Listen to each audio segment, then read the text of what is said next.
你可以直接切到 slide， 可以到 laptop， 然后 slide， 对。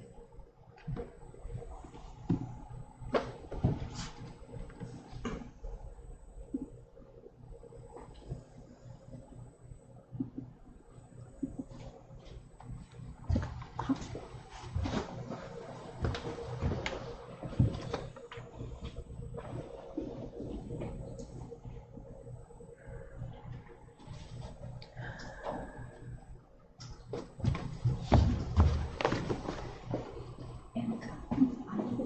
For making the caption for this purpose,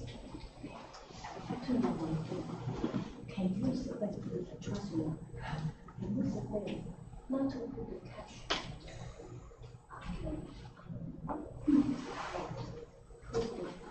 You know, YouTube turn on the caption or turn off. Yeah, like that. No, what I mean is like you can input. Yeah, we can have something like this. We input and try that. Because the that is true. I would like to find another student who the Chinese.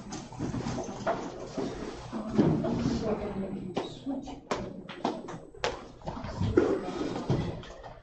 It's very possible.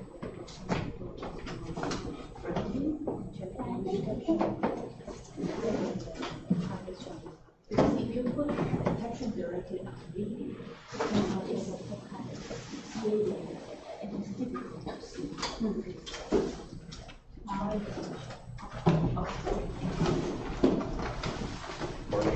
Morning.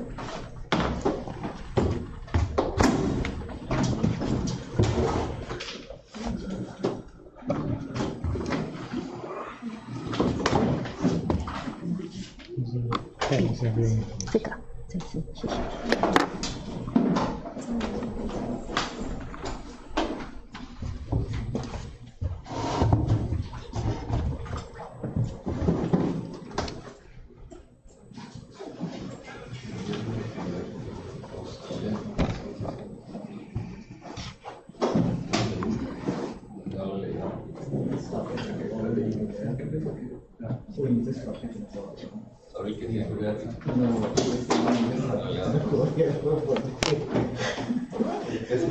Okay, so it's 9 o'clock now. So great, you guys. Now many people, few only, actually show up on the classes on time. Okay, so here are the slide to the QR code for today. If you have the question, and then you can go through them. For those people come into the classroom today, and please remember to scan the QR code on the whiteboard. Okay, so then I hope you remember that this is the last 2 sessions we are going to have for this semester. Okay, do you feel like exciting that the semester is almost end? No? I feel exciting. Okay, yesterday when I even prepared the next week's one and the week afterward, and in the December 15, and then I think for our final project in the December, because I was thinking about how the demo supposedly looks like, and it could be interesting. So I think in the December 15, I don't know, it's 15 or 13. Am I say the name time correctly?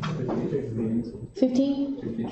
Okay. So December 15, actually we will still meet right here. Sorry, but we can actually get up a little bit late. How about not 9 o'clock? We can start a little bit late, and then you can have 1 more hour sleeping. Would that be better? Okay, so then I will make the TA to send an announcement by December 15. We will still meet here, but we will not meeting at 9 o'clock. We meet at 10 o'clock, since it's a final project day. And then we will try to go work with you, and we will handpick some interesting video, but not as many as in the progress report. Why? We probably will, every competition, we probably will only pick the 3 ones that are very different from one to another one. And you actually have ability to go through, see all the project, because in the final project, we are going to group together on a place, a virtual place called Gather Town.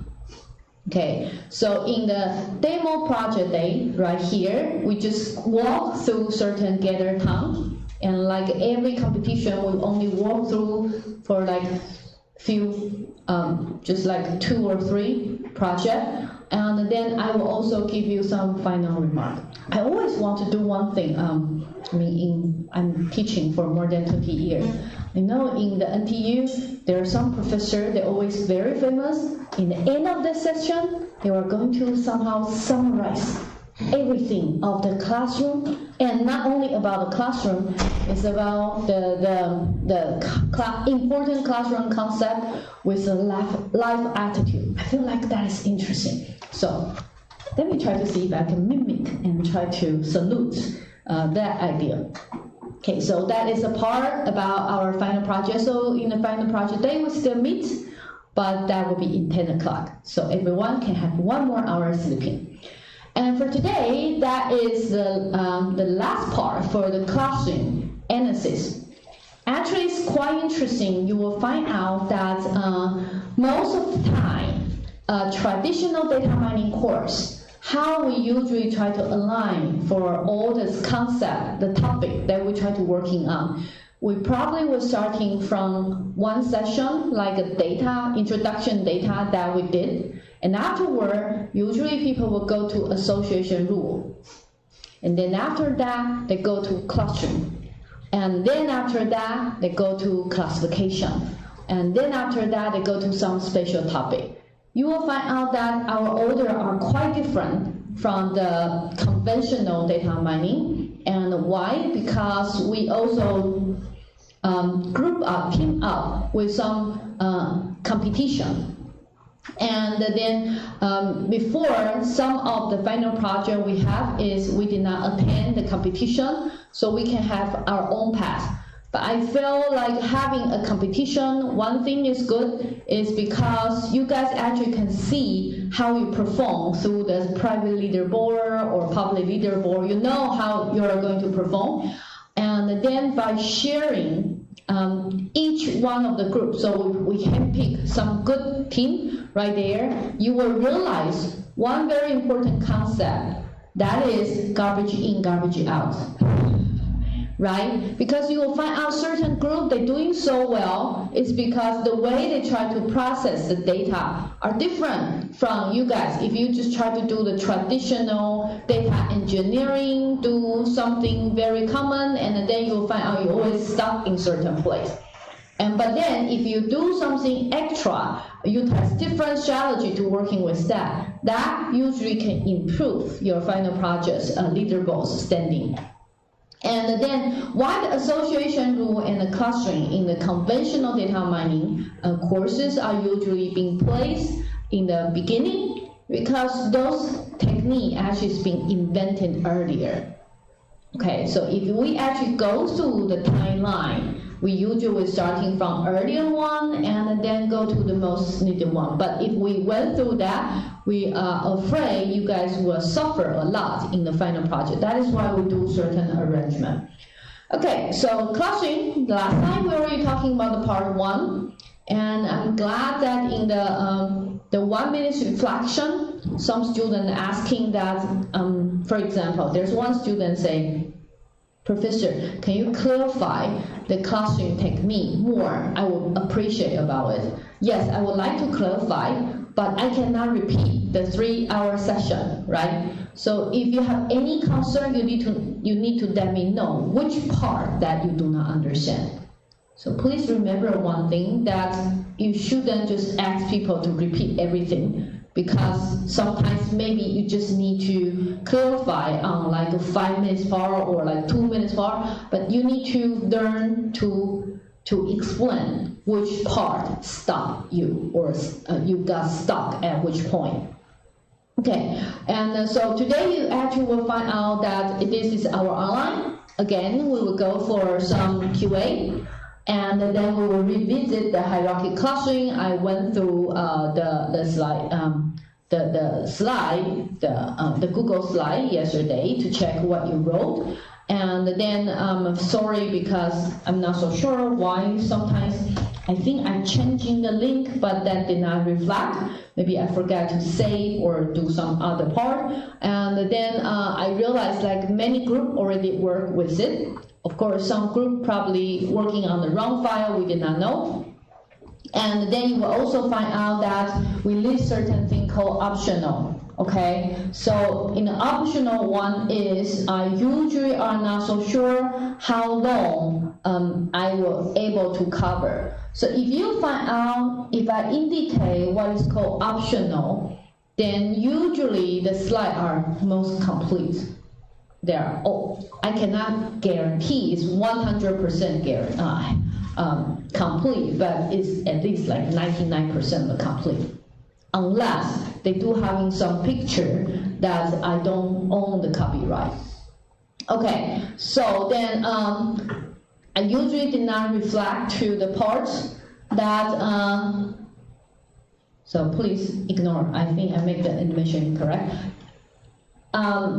Yesterday I saw a question from November 3rd. Usually I don't review the question 2 weeks before, but that is a great question. I would like to utilize this one today, you know, okay?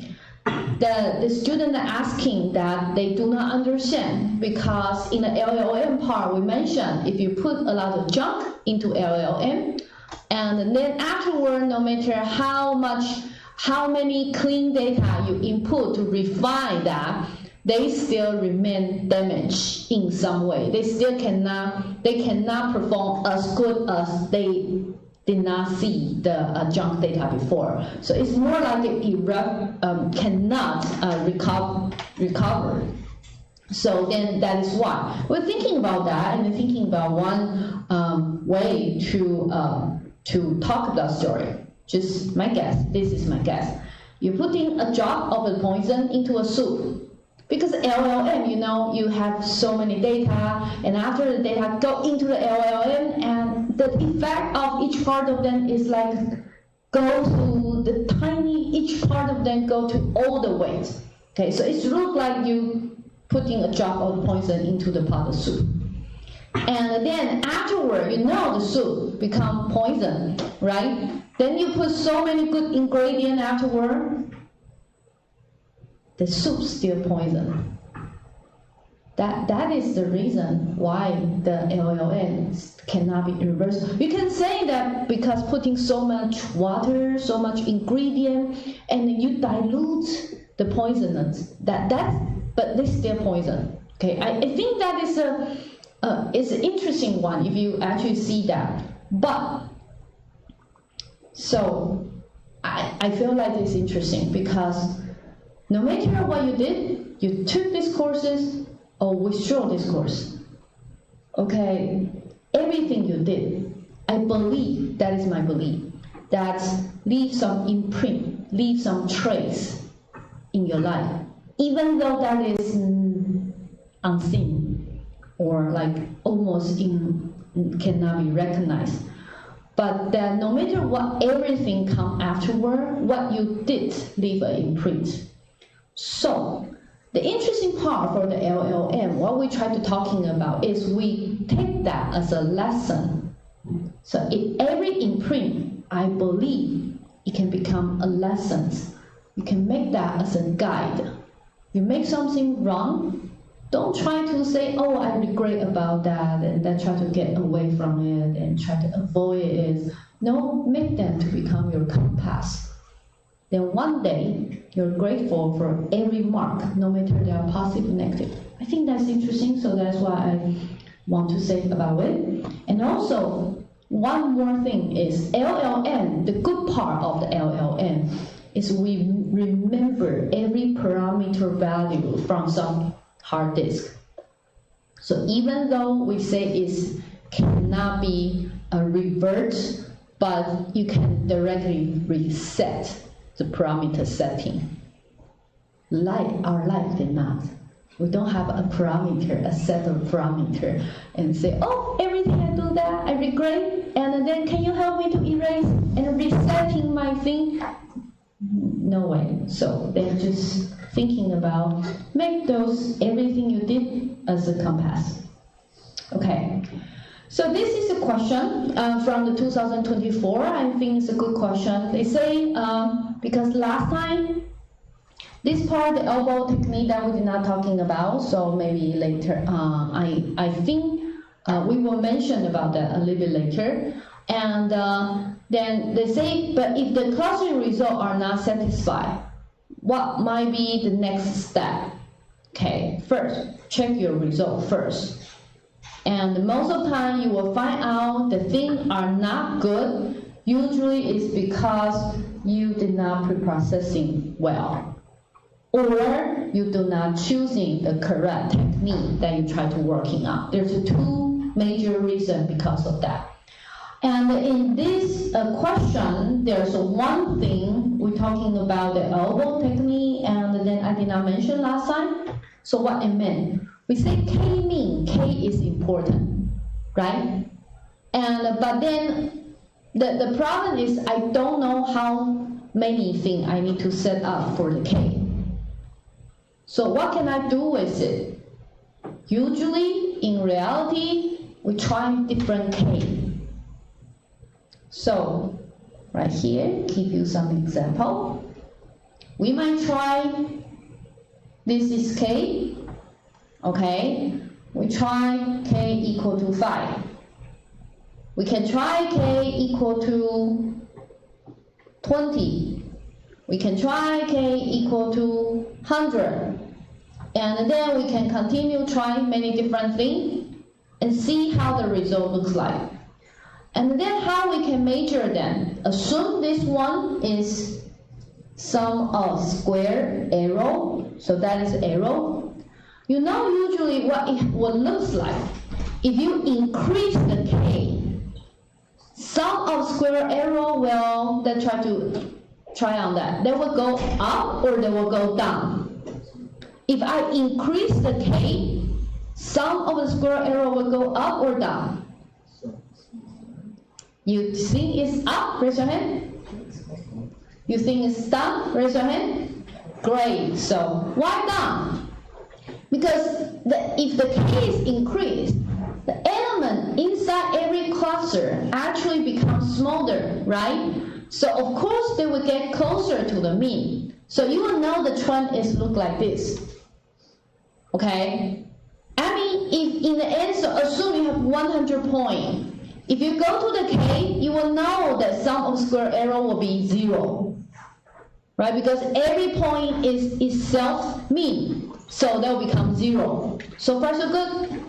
Okay. So but you don't want to choosing the smallest sum of square arrow. You feel like it is weird, right? I do the cluster, I want them to be grouped. But you actually are not going to, so let me try to utilize different color. So you know the trend. The trend is doing like that. So in some way, the sum of square arrow for a certain K, they will go to 0. But in reality, they do not perform like this one. They might, this one is not reality, okay? So in reality, let me utilize, go back to the purple color. It might look like this. And in some point, this one will go drop to K. Okay, in reality, it might look like this. Or, in some cases, I don't know, because most of the time it look like this. But maybe in some very extreme cases, it might look like this. But this one is rare. I have to tell you, I did not see much of this one. I only see, I most of the time see the purple one. And when we say elbow technique, it's because right here, you can see there's some turning point, like right here. If you do the calculus, you will know you can find a turning point right here. And that we actually consider is an elbow, right? And this one, if you can find this one, this may be a good K that you can working on. So that is a technique how we usually try to find a K. We try narrow, and we find the best K right here. So like in these cases, if I have this purple line, and then I try to find the k, maybe right now is k equal to 18. So maybe make the k equal to 18, or you want to be safe, make it k equal to 20, it will be better than 5. So that is some try and error study that we usually did. Okay, so then go to the next one. And this question from this year say that does a k-mean produce cluster with similar number of the element because it cannot handle cluster of different size? Because last time we showed you the k-mean cannot handle the cluster of different size. It would tend to break the large cluster into the smaller one. That is what we said last time. The answer for this one is no. K-mean do not really make the cluster of the same size. It will, most of the time, they will actually just try to see, because k-mean usually is talking about the distance, okay? And then they will actually emphasize on distance. So even though there are so many different elements inside, but then in the end, if you find out that this one is only 3, this one has many, that is very, very possible, because they emphasize on the distance. And why we say sometimes a big cluster probably will break, because maybe this is a big cluster, and then because they are just too big, the distance are too big, so the k-mean will tend to break them to the smaller one. So that is why last time we said k-mean are usually cannot handle the cluster of the different size. Okay, and then sometimes here this is also a good question. Say that I don't really understand the difference between k-mean and k-mean-odds because maybe we go through them very quite quick. Last time I went through certain part very quick enough. It's because I would like you guys to go to the hierarchy clustering and go back to think before I talk today. Okay, so let's try to see k-mean. The reason they call mean is because the centroid actually is utilized. The representative is the average of that cluster. So mean, the k-mean is k-average, and mean is a cluster representative. And most of the time, the k-means, the centroid, are not necessary to be a real point. It could be a virtual point. It did not exist. But when we try talking about k-mean-OD, actually, they do not utilize a virtual point. They utilize a data point. And this data point, last time we go through them very quickly, the concept is it actually the point have the smallest total distance to other in the whole distance in the whole cluster. So that is why they keep on trying which one actually have the smallest distance, sum of the distance to others in the cluster. If they are smallest, they will switch to that. So that is k-mean-OD. Okay, so that's the difference between these two. Okay, great. So then we will go back to review the hierarchical clustering. Okay. So this part we already know that hierarchical clustering actually have two parts. They have bottom-up approaches and bottom-up approaches or top-down approaches. And what we try to talking about in this class, we try to emphasize the bottom-up approach, how to make a hierarchy. So in other words, is you were having so many cluster, and then we do bottom-up. So we say, these two are quite similar, so that try to put them together. And then after that, these two are similar, and then these are similar. And then after that, so then in the end, we probably will do some hierarchy. So that is what we try to do with this clustering. Okay, so let's try to see some example, because last time I kind of sent you guys to go to do the example. The first things, when we try to talking about hierarchical clustering, we actually introduce a concept called proximity matrix. Okay, and that is a term we did not mention before, but it's a term it's quite easy for you to thinking about. Proximity matrix is a matrix try to records that how similar the 2 point or how much distant this 2 point is. We use as a different term called proximity because they could be distance measure. You know, if there's distance measure, the higher the worse, right? The least, the better. Do you understand what I'm talking about? If that's distance, I want the point they have the smallest distance. So the lower, the better. Okay. But if the proximity matrix actually keep the similarity value, then you will hope then they could be the higher the better. And the proximity matrix is one that we try to emphasize on that. So that you can utilize distance, you can utilize similarity, depends on you. But then once you put them and try to having a matrix to indicate the relationship between the point, we call them proximity matrix. Okay, so that is why we have the new term. So then the button approach for this hierarchical clustering this way is we're starting from every individual. So just assume this is their individual. Just so the proximity again, that is about how near they are. Okay, so after a certain place, assume, okay, because I don't want to go through so many steps. So I just assume we already go through this different part and have this 5 different clusters. So I'm going to starting to working from this 5 cluster. Okay, so then right now you actually see the cluster numbers C1, C2, C3, C4, C5. You also see that because of distance or like the similarity values way, some of the cluster have more point. Some cluster only having like 1 point. That is very, very common if that is K-mean related concept. And then this part is we ask you to go back to think. How can we define the inter-cluster similarity? So after I'm merging them, so for example, assume I want to merge these 2. Assume I want to merge these 2.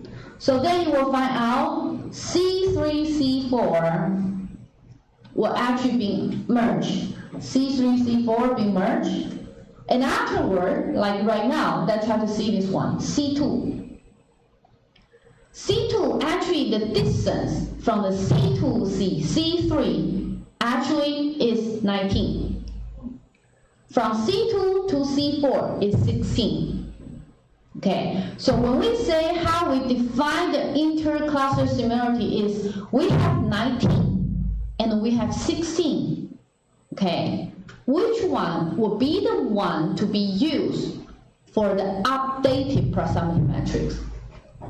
I should utilize minimum value or I need to utilize maximum value?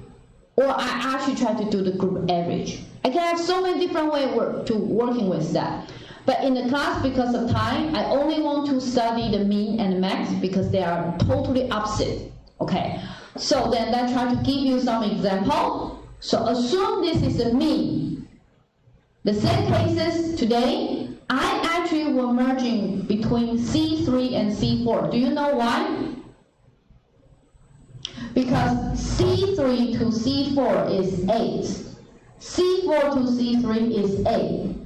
From my perspective, when we are doing a clustering, we try to merge. We merge the cluster, have the smallest distance. Right now, assume this proximity matrix are distance value. So I want to merge the proximity matrix based on the smallest distance. So first good, smallest distance. And then afterward, I will say, okay, I want to merge this one. Okay, but how should I update my matrix? So right now, you actually can see, I name the merge cluster as C3 plump. And then you actually can see I already having some highlight value. Let me try to tell you how I try to working with that. C1, you have C3, C4, and then I have 16 and 18 for me to choose. Because this minimum strategy to define the inter-cluster similarity, so then I choosing 16. Okay? Because 16, 18, I'm choosing 16. How about C2 to C3 and C4? Still, 16 is the smallest one. So I also choosing the 16. So you can actually try to working with that and then find out that in the end, what we did is we're choosing the smallest one. So that is an update proximity metric. So far so good? And the next step, so then we're starting from right here. We're starting with the update, the previous update proximity metric. And right now, we actually try to find out which cluster we need to merge. And then it turned out we need to merge C2 and C5. Right? Because C2 and C5 are the smallest. So far so good? So then our update proximity matrix will be this one. I think I don't need to talk about why they become this one. If you need, let me try to say it again, because for example, right now we have C2 plum, and then C1, C2 plum, and C, so this is C. Sorry. This is C2 plum. This one, and this one. Okay? And then so C1 to C2 plum actually is C2 and C5, right? So 11 and 17, we're choosing the minimum one, that is why it's 11. If you go through each one of them, you'll find out we usually try to choosing the smallest one because this is the strategy we try to adopt, minimum one. And afterward, that actually we're having this one, and because they're all the same, so I randomly pick, assume I randomly pick C2 plum and C3 plum. Assume I pick this one. So in the end, the update proximity will become something like that. So far so good? Okay, so you see how it looks. Let's try to go through the maxima strategy. The same thing, again, what we need to merge, C3 and C4. So you can see in this stage, they are the same. And then how about proximity matrix? We're choosing different things. So C3 and C4, 16 and 18, we're choosing the largest one, 18. Okay, so every time, so different from the minimum one, every time we're choosing the maximum. And afterwards, so you will find out the metrics are quite different than before, because metrics before is like 16, and then 16, and then 11, something like that. But right now you can see this proximity matrix is larger. Okay, and afterward, we utilize this proximity matrix, what we try to choose. Again, we're choosing the smallest one, and I'm hoping when I go through this step, you will likely to know that something is a little bit strange. Okay, I hope you can feel that way. And then afterward, we update our proximity matrix. It looks like this way. So then, remember the previous one? We say, because they all become 11, so then I randomly pick, right? Right now, there's no way for me to randomly pick. I only can pick C2 prompt with C1 to merge. So the next step, what I need to do is I'm merging these two. And here are my update proximity matrix. So it will look like right here, how I try to choose, what kind of strategy I choose to update my proximity matrix will affect the final cluster result, right? And then I try to see this comparison. The left-hand side is minimum one. The right-hand side is maximum one. Did you see some common strategy, right? Some characteristic right here? So if you actually go through the study by your own, that is why we say the minimum one, usually you will find out they will tend to have very large cluster, because you can see the left-hand side one, it looks like it's very large cluster. And maximum one usually will tend to somehow break the cluster to the smaller one. You see that example right here, right?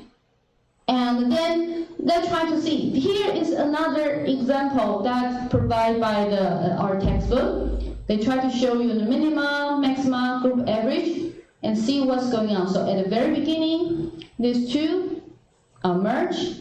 There. You will usually find out at the very beginning, when they're merging at the very beginning, they did not see much difference.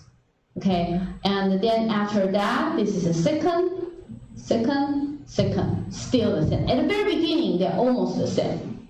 It only change when the cluster starting to merge. So then afterward, the third one, your group average merge with this thing. And the minimal one, the maximum one merge the same thing as the group average, but minimal one actually will find out the merging differently. And from that stage, you will find out the minimum, when you try to update your proximity based on the minimum one, and then they will usually try to merge in some cluster. It looks like it's a little bit far away. Why? Let's try to thinking about why. Because when the maxima, when you utilize maxima, okay, let us try to go back to right here.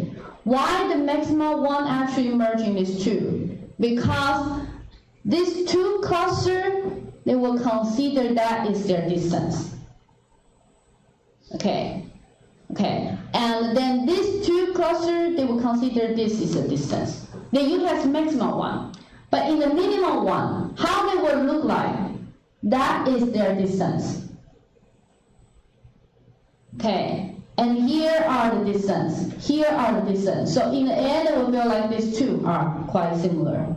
So how they update will changing the result later. Okay, and so then you continue on. If you see this one, you will find out in the end, they will look very different. The hierarchy will look very different. We don't know which one is the best strategy. I mean, in data mining, you will always find out that we don't really having an ideal case.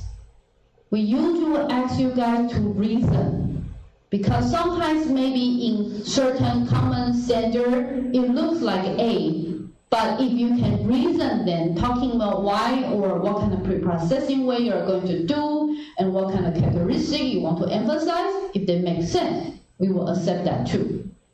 Okay, so that is a comparison. Okay, we ask you to do more comparison, but right now, because I only show you the minimum maximum one, so we can tell you the strengths of the minimum one, because you can see the shape. Actually, they can handle non-eclipse shape. They actually merging things in the very far away.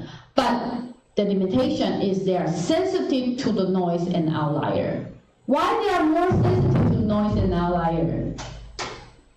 Because you utilize minima to select which one need to cluster. And then you're choosing the minima. So you can imagine it's like they double the importance of the minima. So if right now the noise in the minimal part, you actually become more sensitive, right? But why the maximum one are not that being affected by the noise and outlier as compared to minima? By the way, you need to know it's compared to that. Why is not that serious as compared to minima? Because you're choosing the minimum and utilize the maximum one. So you actually can find out it's kind of try to average things out during that process.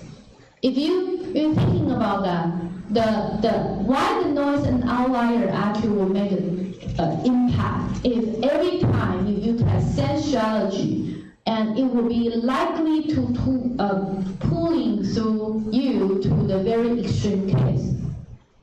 Okay. But the minimum, maximum is like to force. And then if you're having the minimum, so you keep on go to the right direction. Assume the minimum is right direction. So minimum, utilize minimum to select the cluster, and utilize minimum to actually update the proximity. It looks like you're always having the right force. And in the end, it will leading you out of the door, because right now in my classroom, the door is on my right hand side. But the minimum maximum one, the maximum one is more like another force, like go to the left hand side. So I go the minimum one right hand side, and my maximum one pulling me back. So minimum go right, and the maximum pulling me back. So in the end, I will actually approaching to my door in the slower fashion as compared to utilize minimum. Okay, so that is the part we want you to know. And then, but the maximum one, actually, we're thinking they are biased towards some global cluster. because then if they are too big and too this one, and then it's very round, and then maybe the maximum one you usually will actually place them in the very different location, so it might not be good enough. Okay, so then we already go over for 40 minutes. Here is the class lottery, and then the 忘记开这个 Basecamp。 won't you have base scan? Okay. So the answer for the class lottery is DB scan. You know why it's called DB scan? Because that is the most important concept for today. Nice.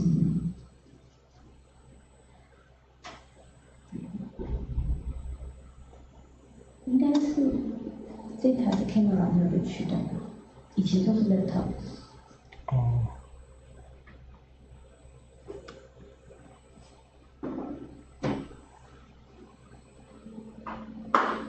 So TA find out that my face did not show up. Oh, by the way, I would like to let you know that I told the TA this week we will try to find different way to put the caption into our after produced things, and then we are not going to put the caption on the video, and then we will try to put the caption title embed in the YouTube, so you can decide to turn on or turn off. And then if that is possible, then I will make different TA to make that caption to translate into Mandarin. So then you can turn on Mandarin or turn on English to see if that is possible.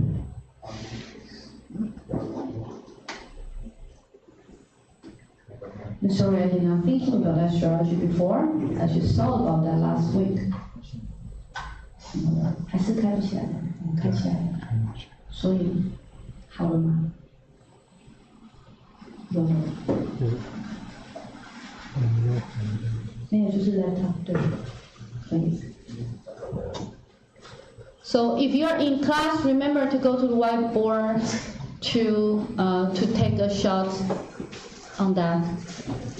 你们比较晚进来的，要记得到白板来拍那个白板上的那个 QR code。3分钟，快到了，快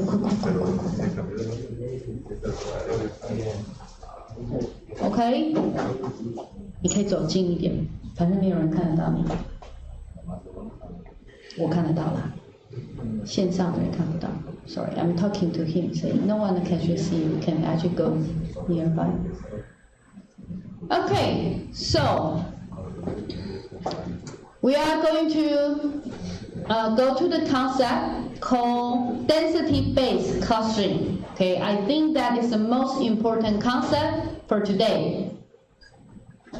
Okay, so why we want to go to the density-based clustering is because you know the K-mean, DOD, and so many things, they actually like the distance, they like the cluster that the distance are short from the mean, from the representative to the point, okay? And then what is the shortest? So this one will be okay, right?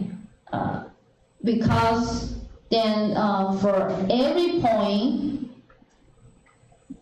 so this one has some center, and then right here, actually you having the same distance, almost the same distance. So it will be likely to group them together, okay? And but you can actually find out sometimes our cluster are not in this round shape. For example, here is one cluster. From human's eye, you know that this supposedly should be belong to 1. But if you use as K-mean, they definitely will be break up to the smaller parts. They will not be grouped together.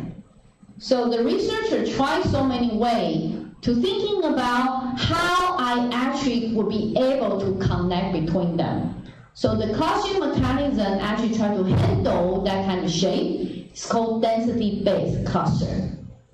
Why we call them density-based cluster is because there's one very important concept called density. It's a key contract. The K-mean, K-mean, you can actually thinking about their clustering based on distance. Okay? But density-based clustering based on density. Okay, so each cluster has some criteria. Then let's try to go through. There are so many different density-based clusters, but I'm not going to talking about all of them. We want to starting from the very, even though it's published earlier, but that's very popular in the density-based cluster. The remaining part of them are just like improvement of it. So let's try to see what does that mean. Okay, dV scan, the D maybe stand for density, I think, but they were trying to scan through things. Okay, and so what is density? Density is within some range. You're just thinking about that. Within certain range, how many points within that range? So that's try to, we actually have different points, but I don't want to go through that. Let me try to utilize an illustration first. Okay, so in a dV scan, they have two major concepts. One is how many numbers. So how many number right here is called minimum points.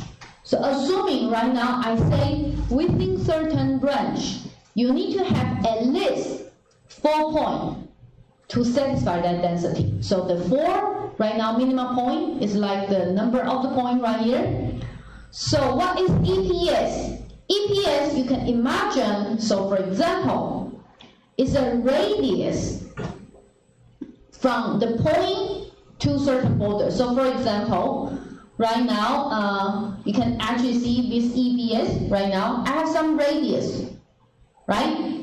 And this radius, I actually see from my point of it. So for example, here, I have a point. This is a point. And assume my EPS, my radius, is this much. So 1 actually is mean from my side, I use this radius to draw a circle around me. So remember, density-based cluster is they actually make every point become a center of the circle. And see who are nearby, how many points are nearby. So like this point right now, how many people are nearby within that radius? 1, 2, 3, 4, 5, 6. 6 points. Okay, so if you actually the number of the points surround you within this radius, okay, if that number is higher than the minimum point, because right now I say there are 6, right, and the minimum point is 4. If they're higher than that threshold, I will name this point a core point. So you actually will find out right now, we mentioned certain thing called core point. Core points are the point, actually they have more than the minimum point that is supposed to have. That is what is called core point. Okay, so in that cases, let me try to, okay, so then this have many, so you can let me try to make them as a core point, make them become red color. So I actually can scan the whole database, utilize the radius to scan for all the points, and then afterward, I will find so many core points, right? But here there's another example. I utilize the radius, and then this is the center, and then I go through them. And I find out this point only has 3 neighbors. 1, 2, 3. You can see 1, 2, 3. So it's less than 4. But this point, actually one of its neighbors are core point. Right? You can actually see the core point, the red points right here. So then we will call this point as border point. They are okay. I think they are important because they are neighbor of the core. So if they are core or a neighbor of the core, which means they are important. I would like to take care of them. Okay, so if no problem, so then let's try to see with this one. Assume this is the example. This point actually have only two point, but they do not actually become the neighbor of any core point. In that case, I make them become noise point. So all the information that we try to talking about right here, you can actually see the definition. We illustrate right here in this example. So first you could, and afterward, I will having those points. Core point marked as red, boulder point marked as blue, and noise point marked as green. So far so good? Fine. So next one we want to working with. So see right here. Here are the algorithm for the DB scan.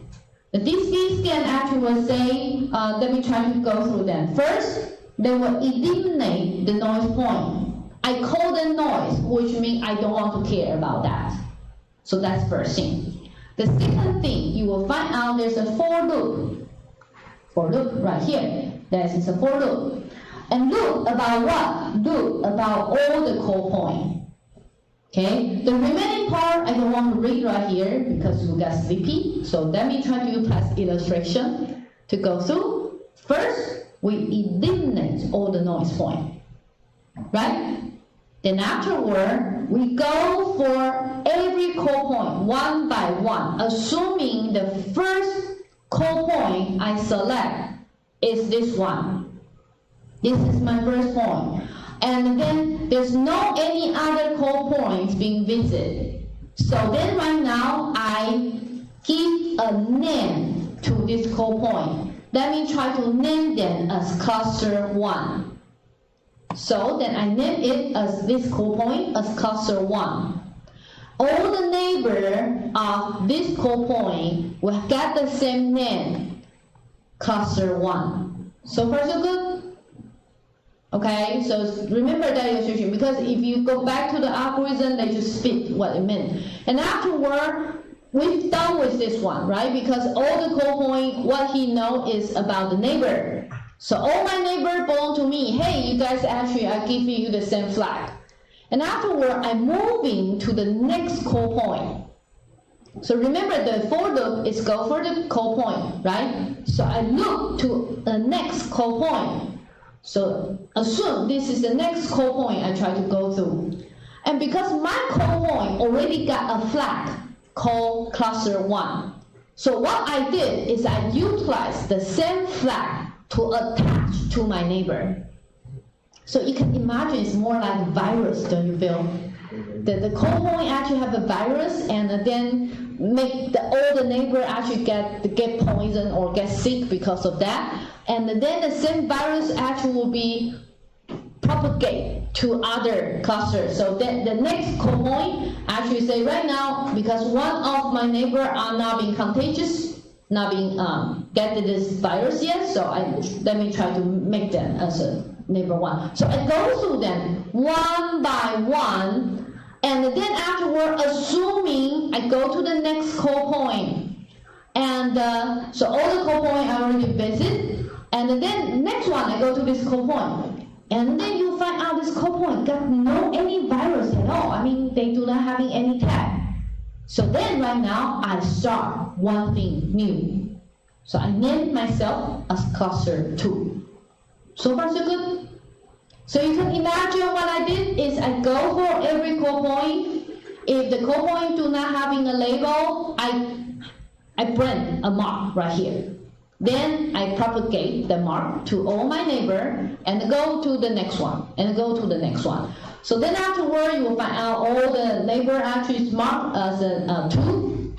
And then we go for the next one, 2. So in the end of the loop, then you will find out that my cluster, I have 2 clusters. So in these cases, you will see I don't need K, means K.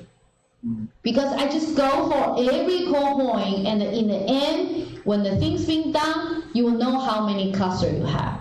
So what is a cluster would look like? In this example, you got 1 cluster right here, Another cluster right here. See? Very different shape. Okay, so that is how the DB scan works. So first good. And then here is the example when the DB scan, so for example, origin point is left hand side, and then afterward, if you say the EPS equal to 10, in that example, minimum point is equal to 4, and then they try to show you the different kind of core point, and the border point, and noise point. So when that work well, and you will get something like that. If it did not work well, you will get something different. So then, it's done my talking, it will be your time to do this practice. Go to the NTU Cool and try to see what are the advantage of the DB scan or drawback of the DB scan.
How many people online?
我们那个 paper presentation 已经都公告了，对不对？对，公告了。啊，分组也都分了哈。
Do you guys all finish, or who haven't finished?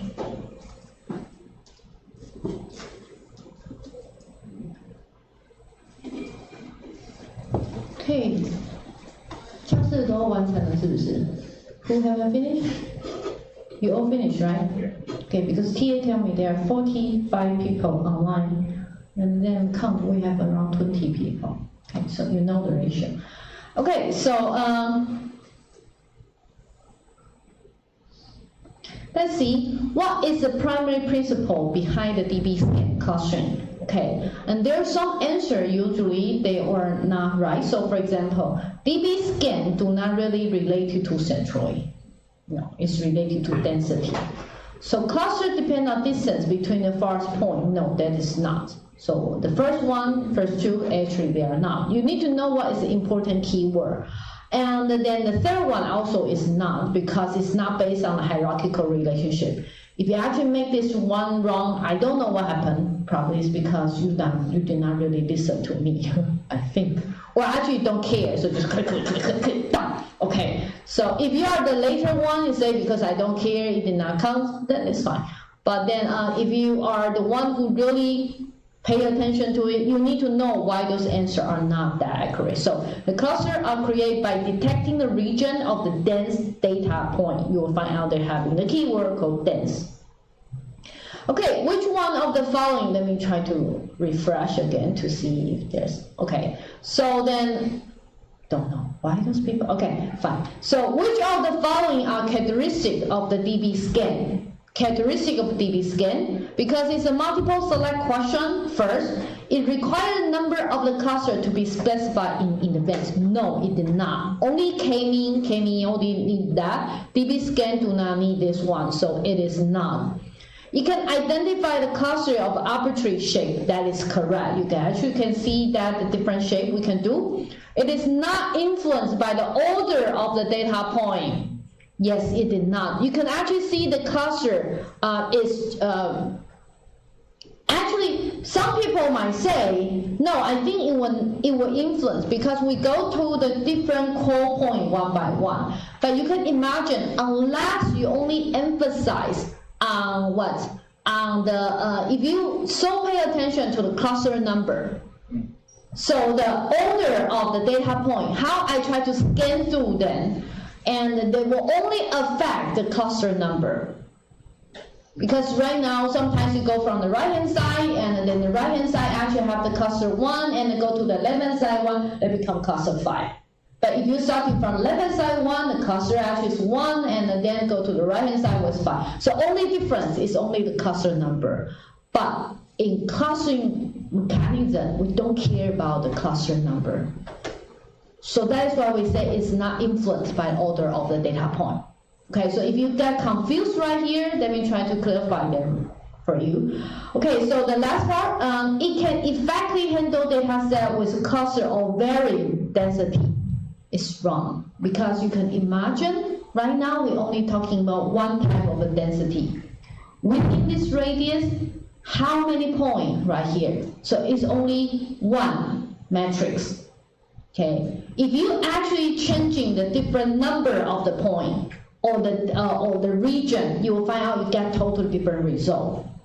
So it cannot handle the different density at the same time. No, it cannot. Okay, so you need to know the last part, because you might find out that you see the density, but you need to know DB scan can only handle one type of the density. Okay, so match the following term to their appropriate description. The first, a point that does not belong to any cluster and is not sufficient close to other point. So it's not core, and that do not close to any other one, that will be called noise point. Okay, the next one. The minimum number of the point required to form a dense region, that is the minimum point that we try to talking about. And the point that has fewer than minimum point with epsilon, so the epsilon is epsilon distance, but it is in the neighbor of the core point, that is called border point. a radius that determines the neighbor around a point, so that's called the epsilon. So this EPS that we're talking about. So for if you're looking for the EPS, you did not find, apologize, epsilon. And the point that has at least minimum point within its epsilon neighbor, that is the core point. Okay, so the last one. There are two major reasons the DB scan cannot work well. One is if you have different kind of density, and another is high dimensional data. So the following figure could not cluster well because of what? You can actually see so many different density. So that is why they cannot cluster well. So here are the varying density. We usually will not have the question about high dimensionality data. You know why? Because it's difficult for us to illustrate. Haha. Okay. When we illustrate, we can only illustrate the 2-dimension or 3-dimension at most. Okay, I hope by that you studied more. The next one, how we try to determine the EPS and minimum point. You will find out the same strategy. Actually, we utilize that a lot. Previously, we're talking about elbow point. Actually, right now, you will also find out, we try to find the elbow point right here. We try to, ideal is like try to go through, try many different distance, and then find out which one is a better elbow point that we try to looking for. Okay, so that is basically the idea right here. But because this morning we already mentioned about that, that is why I don't want to emphasize on that. Okay, so next one, how you guys find? So next one we are going to talking about another concept called shared nearest neighbor approach. Why we want to talking about shared nearest neighbor approach? Because we want to take care of various density problem. Okay, but you will find out the shared nearest neighbor approach also been mentioned a lot in different concepts. Before that, before I go on, let me try to stop right here a little bit. Try to thinking about what kind of shared nearest neighbor approach that we also mentioned before we try to talking about clustering. Anyone remember? I think I go through things very quickly in the classification. One concept we call about is called k-nearest neighbor. Do you guys remember? I think I mentioned, but it's a very quick question. I'm apologize for that. And then k-nearest neighbor, what it meant is, you can imagine the DB scan is also more like k-nearest neighbor, right? I have this radius, but then it is not k-nearest neighbor. It's just like the neighbor within the radius. So they don't have the k. Okay, but then right here, you can imagine the illustration right now. We already give you some concept called k-nearest neighbor. Why? Because sometimes I don't know how many k. So the number of the point actually is the k we're talking about. Right? The k that we're talking about. So right here, they want to looking for what is the best k. So right now, so here are the fourth nearest neighbor, okay? And then I try to looking for the distance, and then I find, so then how many points actually have in that perspective? So nearest neighbor actually is a very important concept in our real life.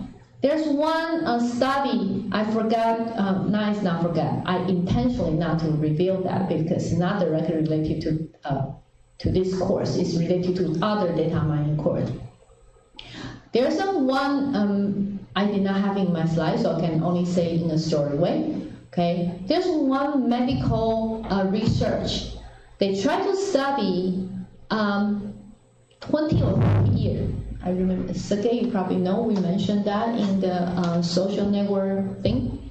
And they try to study the people and looking for all the characteristics, all the factors that may affect their health. And then they try to, so for example, the gender, the family history, and then the friend, and then seeing many things. So they study that for many, many years, like 20 or 30 years. And then afterward, for every factor, they plot the correlation, like how this factor related to, so for example, weight, overweight, If you can imagine, overweight is a very important criteria. So then let me ask you one thing. So then if I want to estimate or like want to predict who were likely to be overweight based on some information about that person. One is about his DNA. The first one, assume that's DNA. The second one is like his wife or husband. Okay, and then the third one actually based on the friend. And the fourth one based on the friends of friends. And then, or the fifth one based on sibling, brother or sister. Okay, so right now, assume I want to predict what a person being overweight based on 1, 2, 3, 4, 5. Which one you are going to choose? So let me do these things.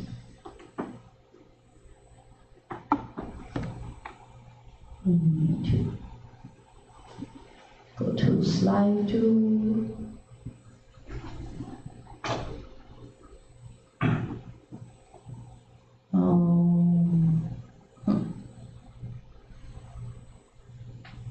No, go to the wrong one. This is the wrong one, sorry.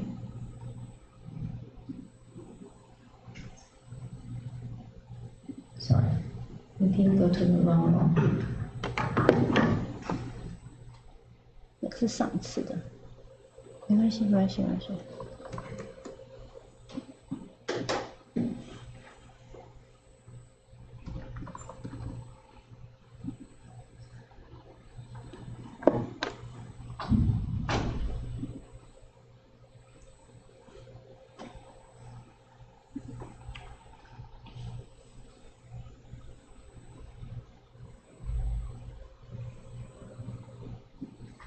The private Keiko competition was cancelled the 2004.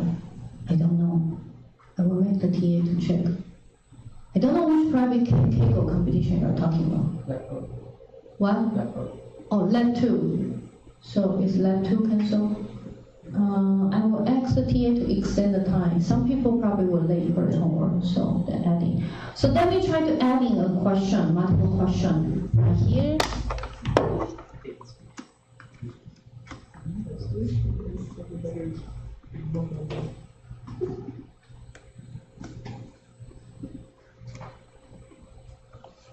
What did I say? DNA and then wife, husband, friend, friend of friend, brother and sister.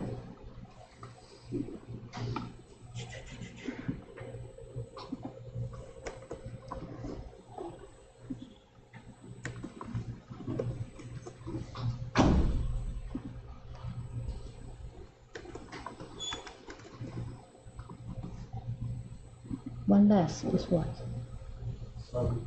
What? I forget. I say that and forget. Brother, sister. Okay.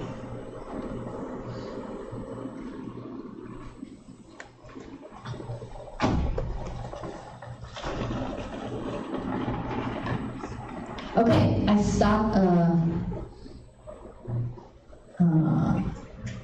and slide to thing allow you to go to. So try to click which one you think. That probably will affect. That's your weight. Which factor you think will affect?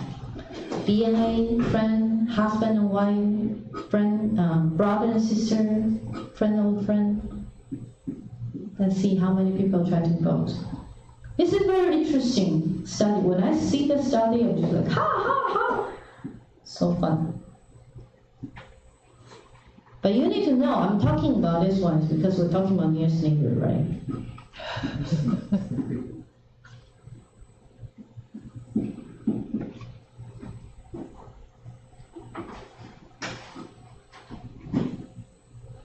So many people think that is DNA. You bring everything to DNA.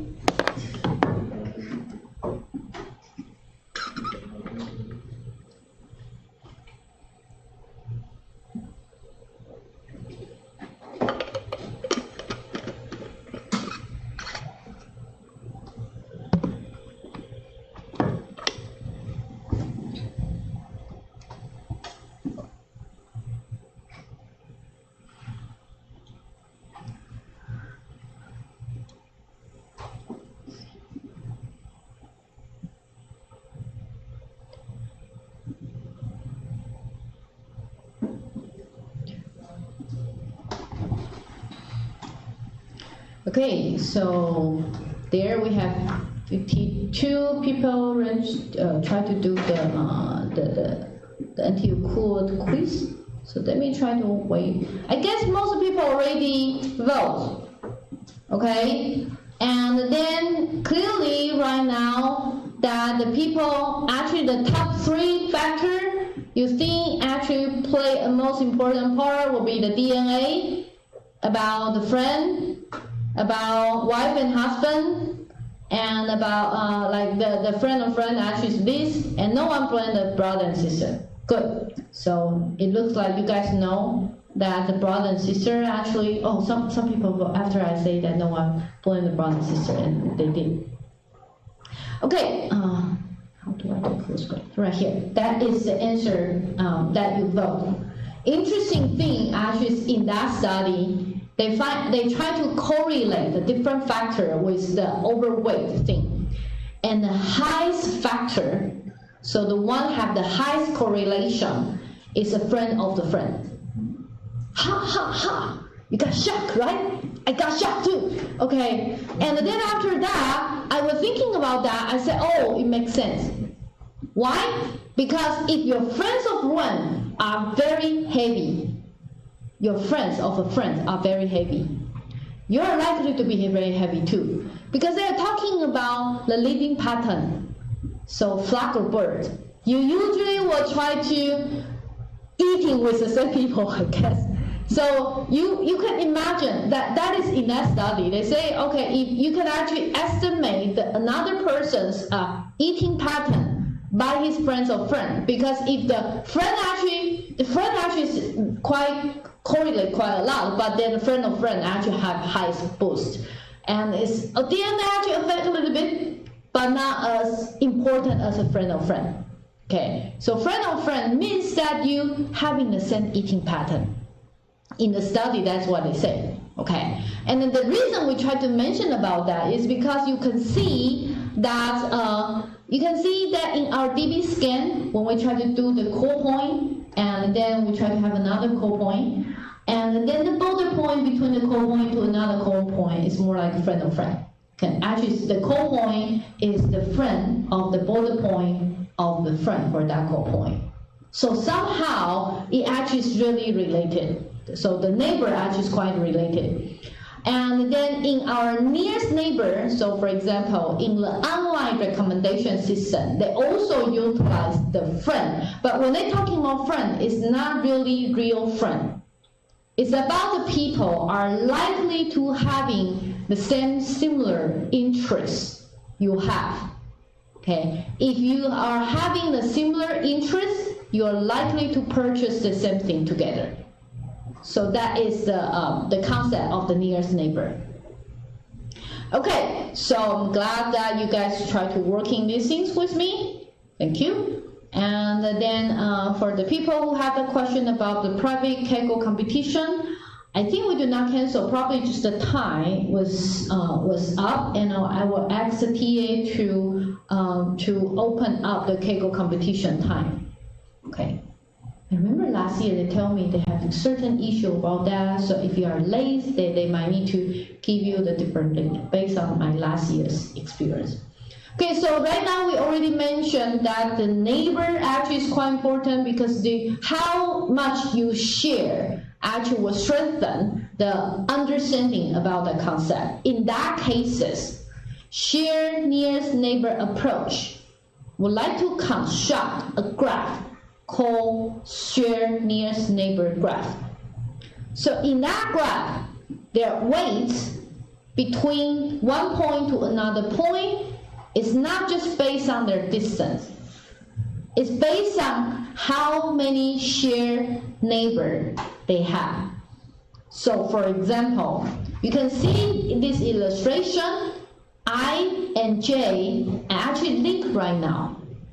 But I and J, we actually will say also, so I actually link to, so assume they are A, B, C, D. I also link to A. J also link to A. And I link to B. J also link to B. I link to C, J link to C, etc. So in that cases, because they share 4 neighbors, so my weight supposedly should be 4. So in the shared nearest neighbor approach, they pay attention to who are the same neighbor. So far so good? So I'm going to talking about shared nearest neighbor approach because they say after you adopt this concept into DB scan, that the various density problem can be solved. Okay, so let me illustrate how they try to work with it. By the way, if you find out your handout are completely different than mine, I did, and it's because I changed yesterday. Okay, so first they try to compute personality matrix, but right now I just assume they are similarity matrix. And this matrix, again, because you will find out we keep utilize different term. And this similarity matrix, we just say we try to store the similar value between the pair. And then afterward, we will try to sparsify the similarity matrix. Okay, so that's try to talking about how we try to, what do we mean by sparsify the similarity matrix? So first, I have the similarity matrix just like that. Assume that is my similarity matrix, okay? And then the higher the value, the better. So because, which means they are important. And when I say sparsify the similarity matrix, is I don't want to keep so many value on my matrix. I want to only keep the k most similar neighbor. In that cases, I probably just keep the k equal to 5. So right now you can see originally this matrix very big, and I keep only 5, so many value actually just delete. So far so good? So that is called sparsify the similarity matrix. Okay, and then afterward, what I did is I sparsify, so we already done with the first one and first 2. The third one, we try to construct the shared nearest neighbor graph. So from that matrix, what does that mean? Okay, so let me try to show the example. So here is the example. I actually having those value. I construct the similarity matrix. Assume that's the step 1 that we try to talking about. And then afterward, I try to do the sparsify. So I say, right now, 5 most similar neighbor. And then I cut them out to this one. So that part we're already talking about. The next step is we try to construct the graph. Okay, so that is a graph we try to construct. We make them to have the age. So far so good?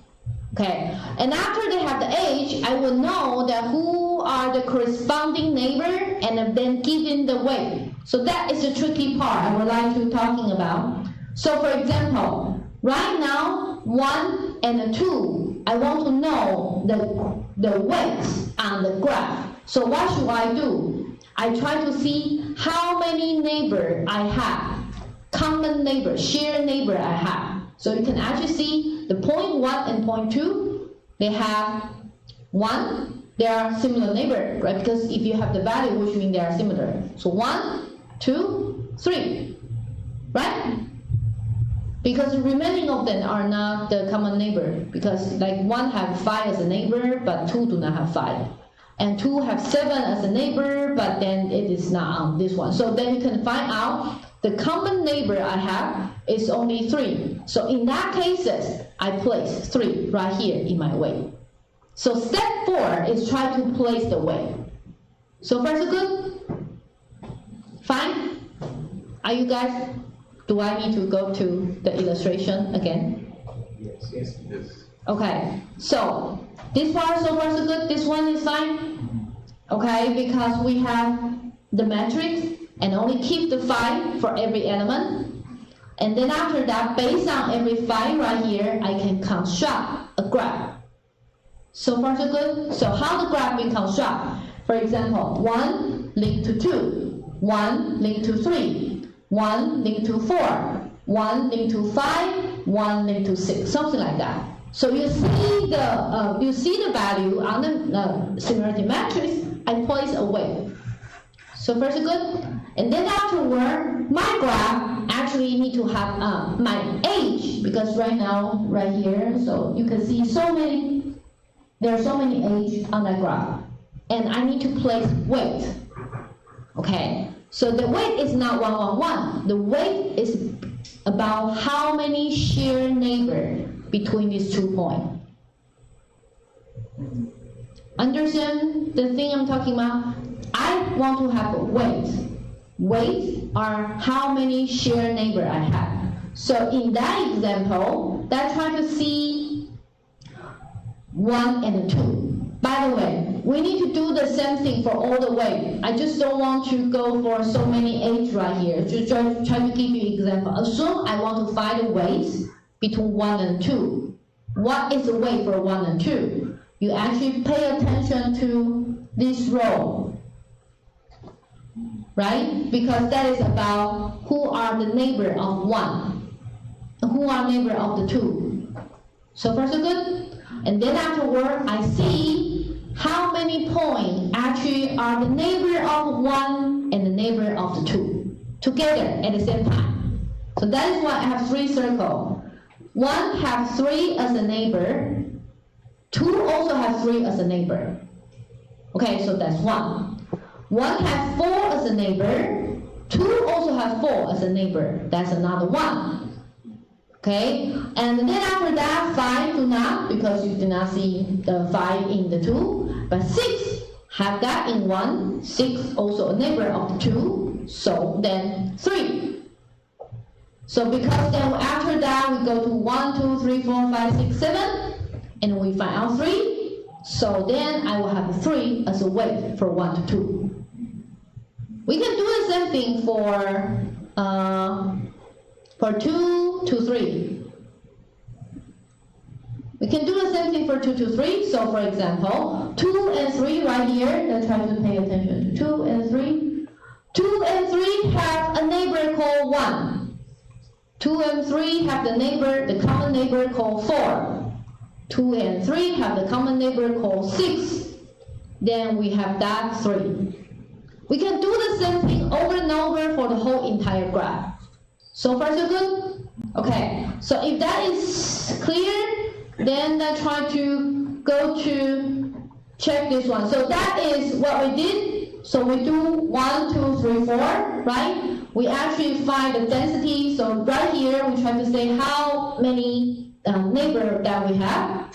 So let's try to have a very short summary between the dB scan to SNM, because there's a big difference between these two. dB scan, what is the density?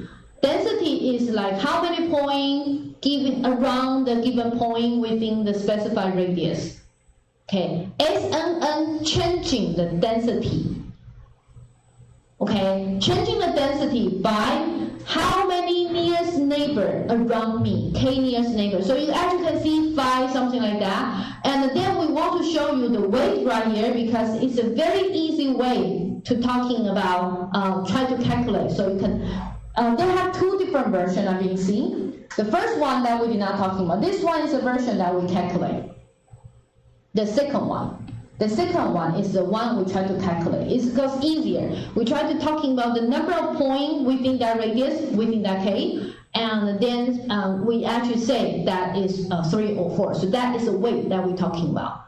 Okay, so that is density. All the weight actually in the end place the density, become the density right here that we're talking about. And after that, so 1, 2, 3, 4, we finish.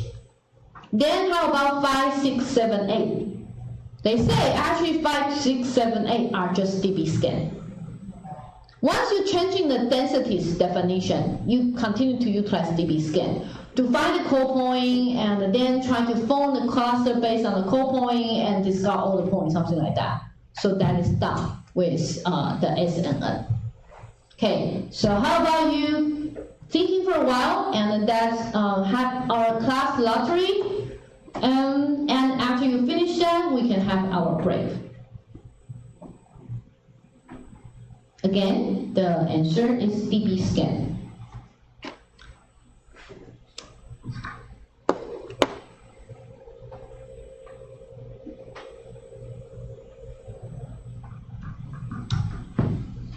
And so then we will take a break and then we'll come back around 10:40. Give you a little bit longer one.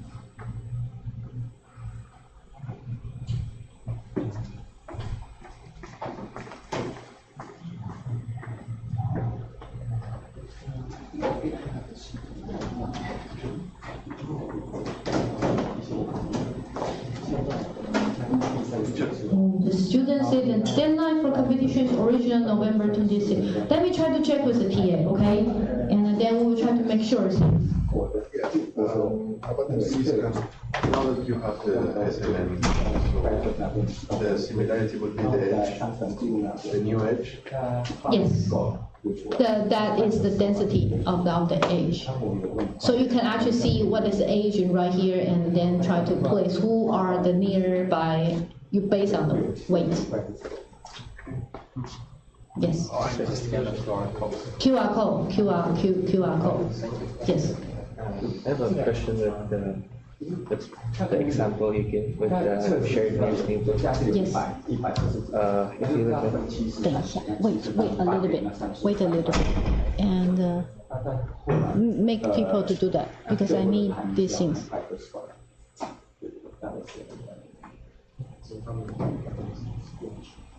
但现在有，但是我的重点没有，可能会遇到。 Okay, so why you want to talk? Because in the previous example, the one you gave, that one, yes, why is it like the other, when you look at the column, it's not the same with the, when you scan? what do you mean by that? Because when you look at here, Yeah. there's blank here, but the other one, but when you look at this side, they should be mirror, like There should be mirror. Which part I make something wrong? this is blank here, so I think It's sometimes it's because, let me see.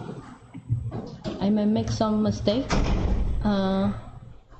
Which part is not right?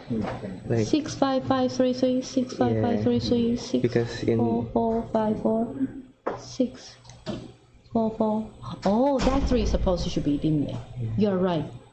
I should eliminate. So it's a mistake. it's- It's a mistake. so it's like it's only 3. There should be 3 because this one it's 4, right, in the column. I think that is because when I delete them, something I did not delete them incorrectly. Oh, you are right. I just make a mistake right here because I actually changing from right this one to this one. So 656. This one is 6.44. This one supposed to should be deleted. Any other things you find something wrong? There are also other. Which like, part? In the. You're looking latter. very detailed. I just realized because I'm not sure if that's Which part? in here. There In are here. other. I forgot which point was it. 它可能是因为那个大家都 Oh yeah, here. 错的分数。 I think this one 49. The 49. 5. The 49. 5 here. The 954. 954. Where is Yeah. 954? 954. Yeah. This one is 12, and so that should be 954. Here is 954. Oh. So it's 6. I actually would try to look at it. So if there's not symmetric, then I will check. So here it looks like symmetric, but maybe they have 19. But something wrong here. That should be deleted. Or some 19 right here. Some of them should be deleted. So the matrix should be like symmetry, right? Yeah, suppose it should be symmetric. Something wrong here, I think. Other than that, that's just what I noticed. This one should be, so here probably, let me try to say.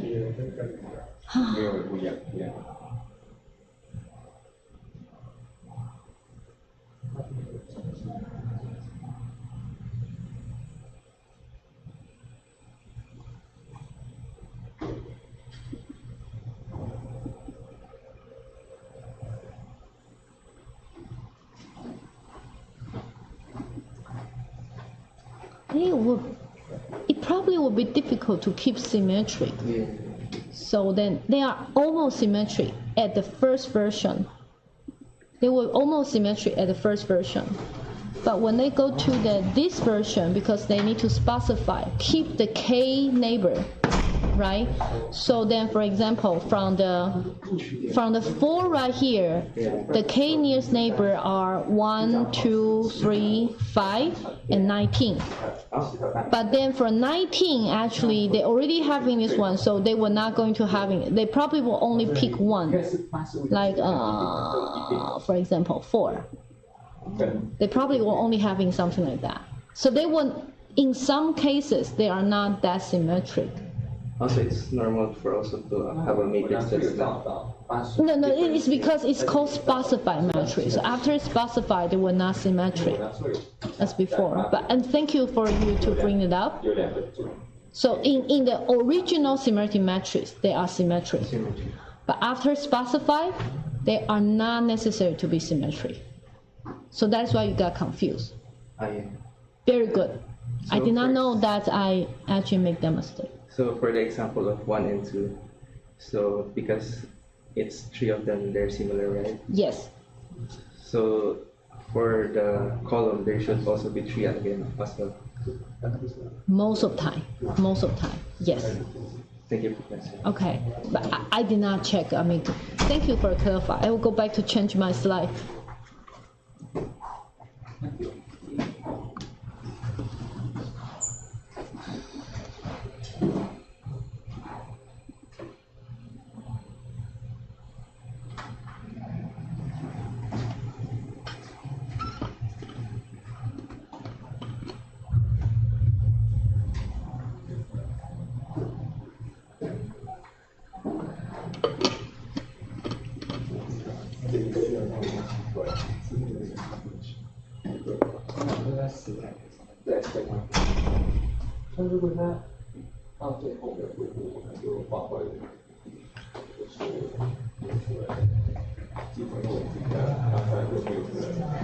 老师，我想要问你说，就是它这个如果画出来的话，就是它是怎么决定它的那个图形要框到哪一边？没有，这个是我刚刚随便画的。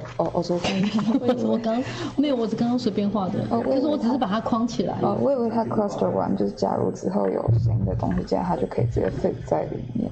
哎，没有，他们是用那个距来说，它跟框没有关系。而那个框我只是随便这样画一下。好，谢谢。 OK。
Yeah, I just confused. Yeah.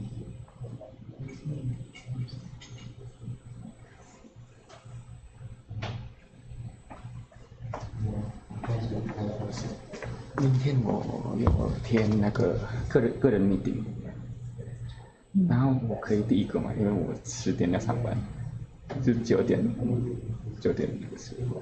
你想要讨论什么事情？就是应该是比较 private 的事情。那我们另外约时间好不好？另外约时间。因为我觉得明天时间可能没有办法多到让你讨论这个。你跟孔怀，那再另外约时间好了。哦，对。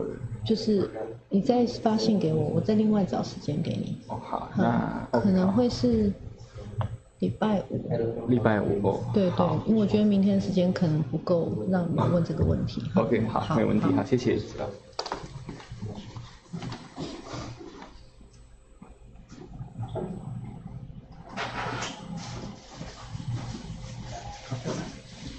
For the SNN, the example that you showed us,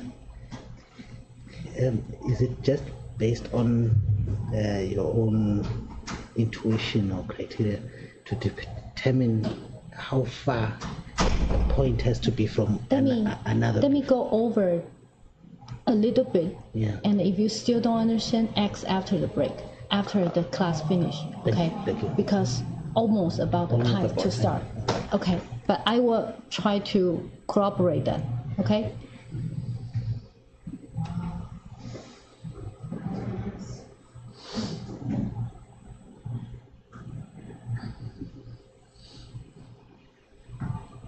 Okay, so it's 10:40.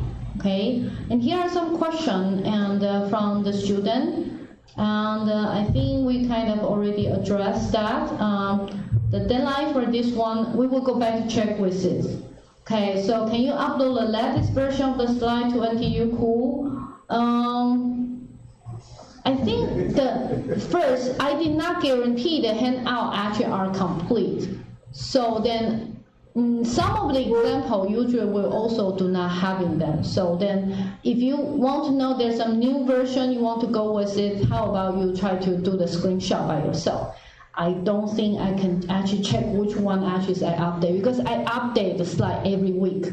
Okay, so if you want to get this one, go to the screenshot. Okay, so can we see a short example of SNNDB scan? Unfortunately, I do not prepare for it, but I actually noticed some people have the question and during the break, so I was thinking about because you need to know to generate the example really are time consuming. So sometimes I just go over first. So imagine the SMN, we try to show you this different step, right? Step 1, step 2, step 3, and step 4. Okay, so after you finish with this one, like 1 to 2, you are try to calculate the weight, like 3 and 4, okay, that become your density.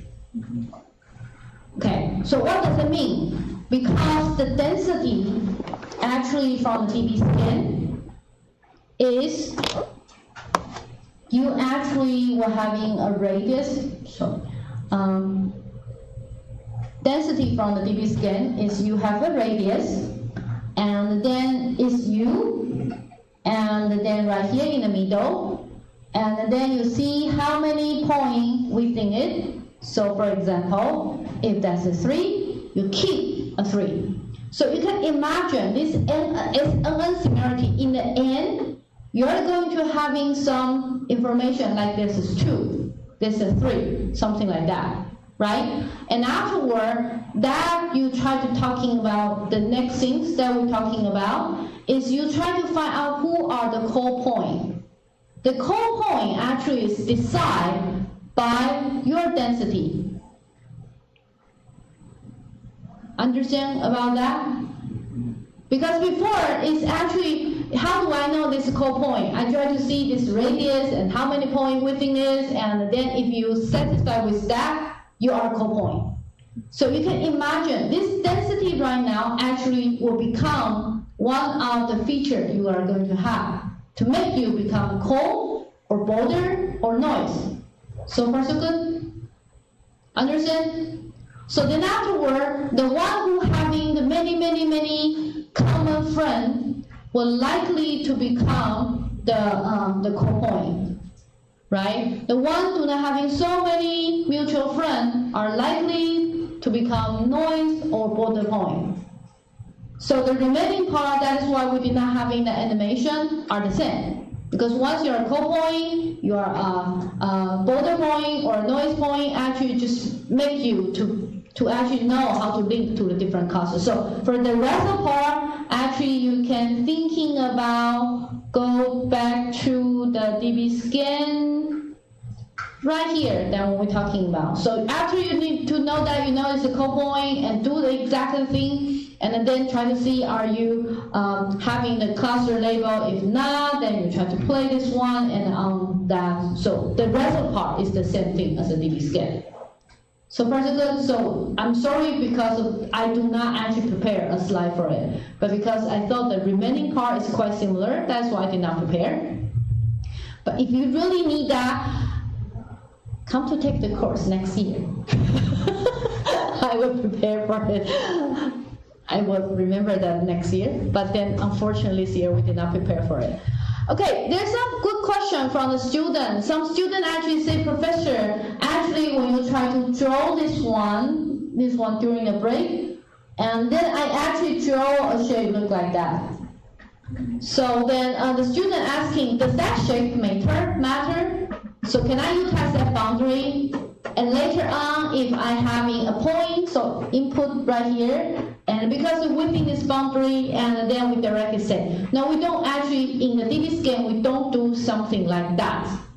In dB scan, we don't. But you can imagine that is a good way for you without reprocess the clustering and do something in the middle, but it is not called dB scan.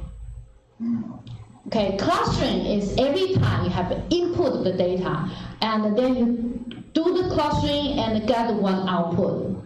But until you do the next clustering, you might say, but they having some middle point come in. Which cluster they belong to? That could be a strategy that you can use, but that does not belong to dB scan.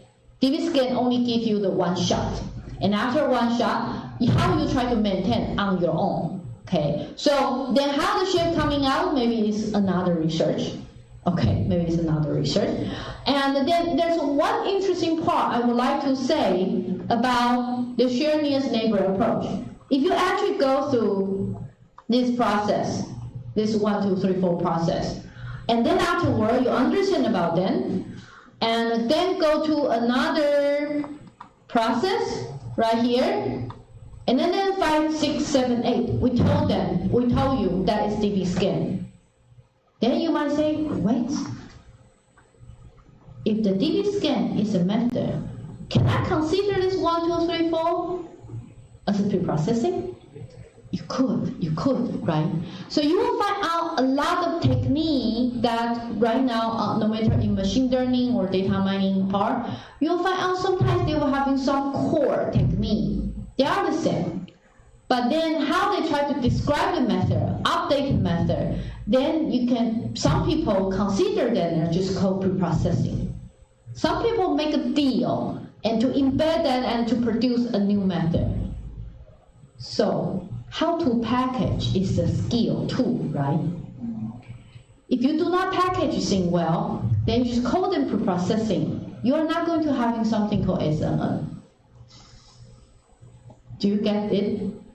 要懂得卖东西，同学们，在台湾同学都不太懂得卖东西。有的时候不要说它只是一个，所以没什么，不是。You package them, they become another technique. So I would like to show this one to you too. Okay, how to sell is an important skill too. Okay, and sometimes certain very interesting pre-processing actually is worth to mention and to share with other people. Okay, so then here is the SNN thing they're trying to talking about. If you test a different density and the high density and low density and medium density, how it will look like. And by utilize the SNN before, the SNN density, this kind of revising, and they were able to show that you can see to partition different clusters right here. So that is the part they try to say, okay, once you consider mutual or like common friend between each other, and then changing your density definition a little bit, and the drawback of the DB scan can be changed. Okay. So then try to go to this practice to see how the overcoming the DB scan limit with SNN and try to understand more from that.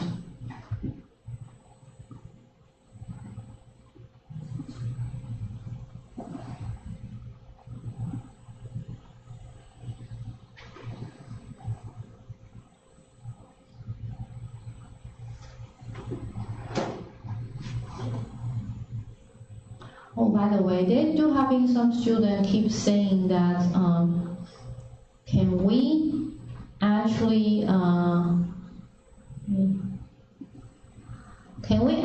see the sample data, sample exam question, okay?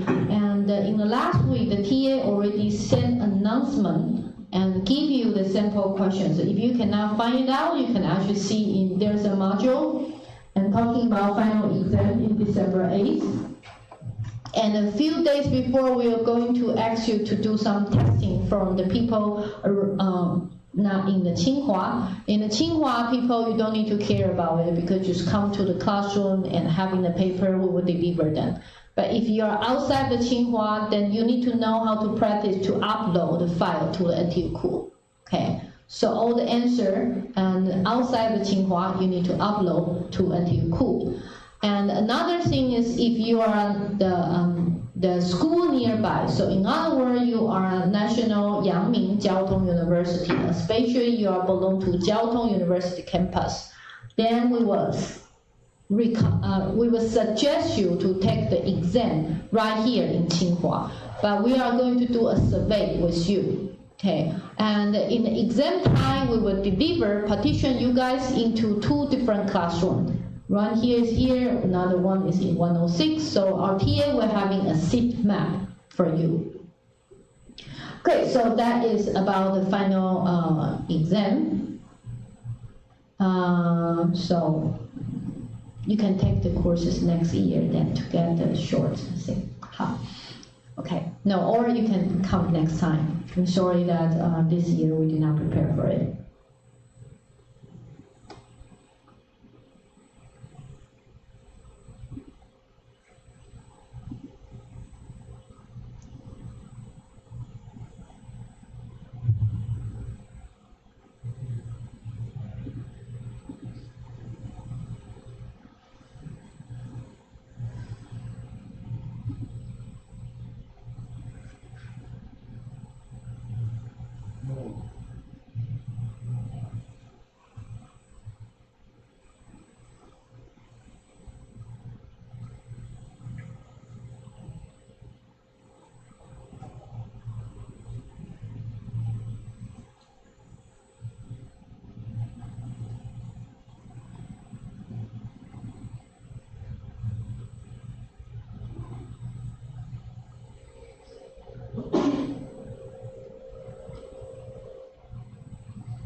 I guess we're done. You haven't finished? We're done, right?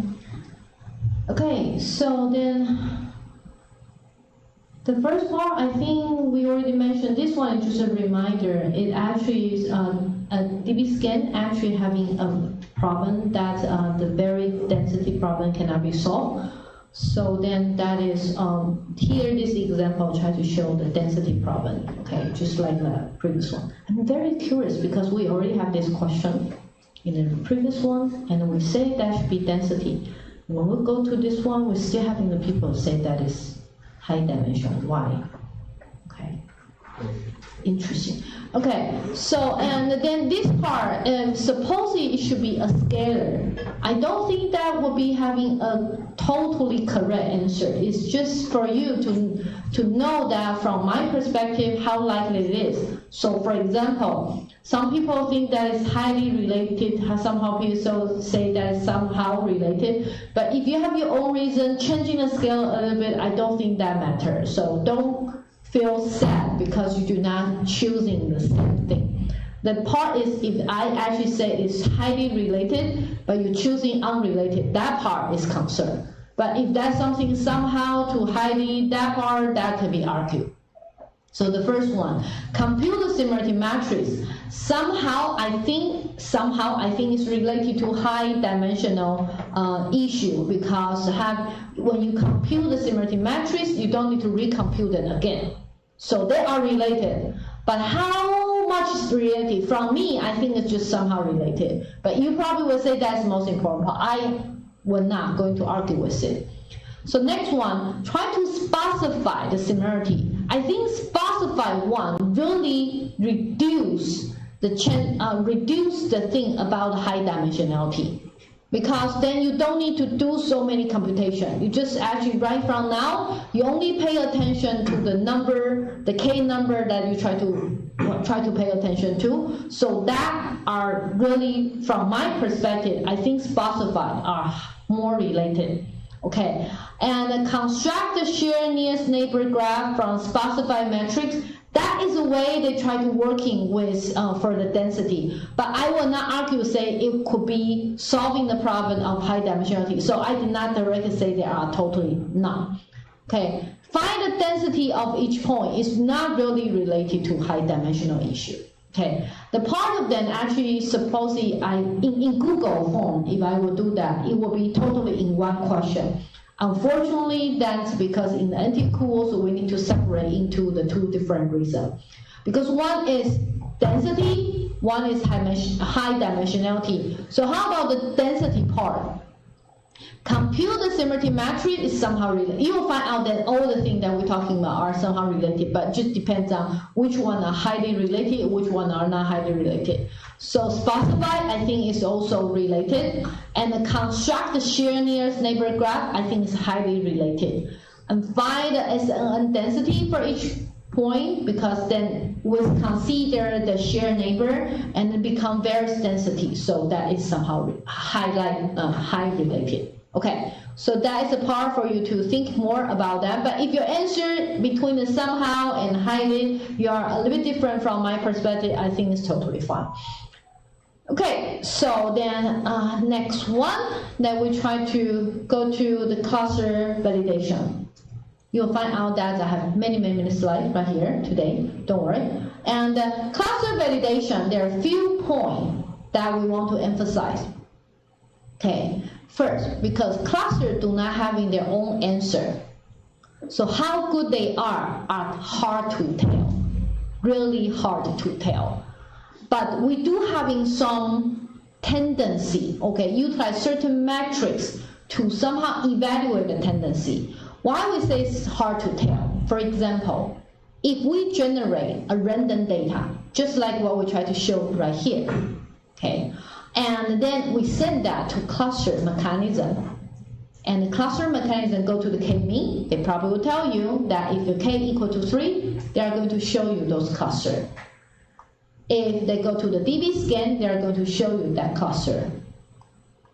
And go to the completely, do the augmented one, they were going to show you this one. Are they wrong? They are fine, right? Even though they are totally random. I think they are not really related to cluster when I generate, but it will somehow give you certain concept. Just like, do you guys having the experience? Like yesterday, I actually see the sky and see the cloud. We tell there's a shape. I mean, have you had the experience? No one has the experience? You look at the sky and see the cloud. You say, there's a whale right here. There's a dog. I mean, does the cloud actually want to make them as a dog? No. It just looks like a dog to you. Okay? Cluster is something like that. They don't, all the data did not say it has to be here and that. But then after you go to the cluster, they were going to give you some meaning. Maybe you do not know that before, just like when you look at the sky. Okay, so they have different aspects when we try to do the validation.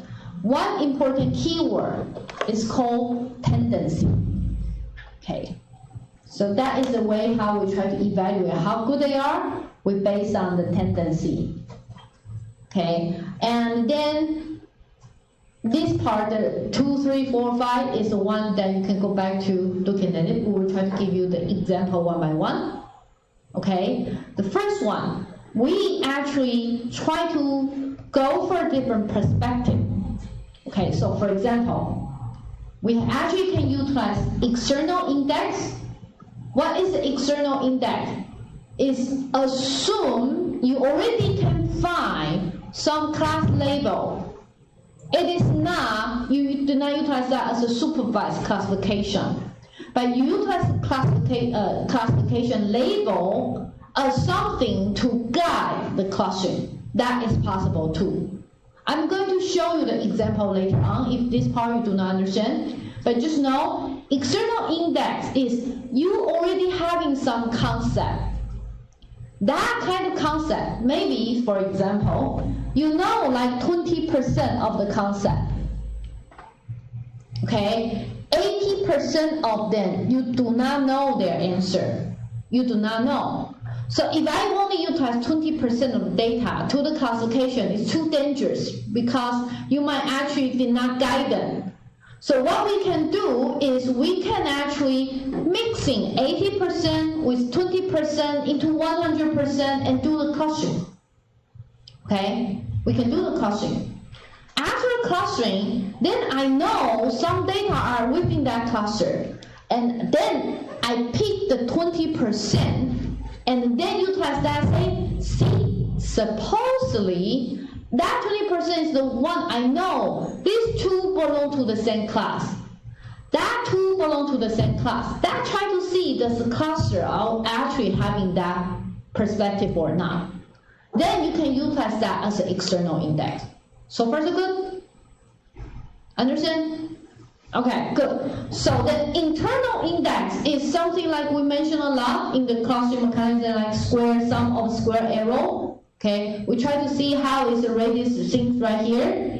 Or actually we can have certain relative index. We try to compare two different clusters, how relative they are. So there are 3 different approaches that we can do. But sometimes you will find out those clusters, some of way, sometimes they will probably bias toward to some of the technique. So let's try to see this first. Let's try to utilize one of the approaches called correlation.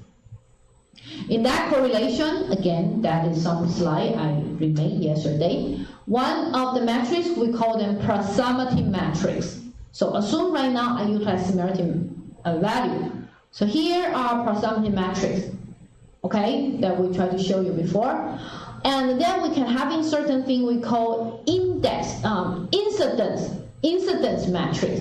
What it means is like it's a cluster membership matrix. So assuming, based on the previous example we show you how to do the hierarchy clustering, in the end we know that C1 actually do not cluster with any other cluster.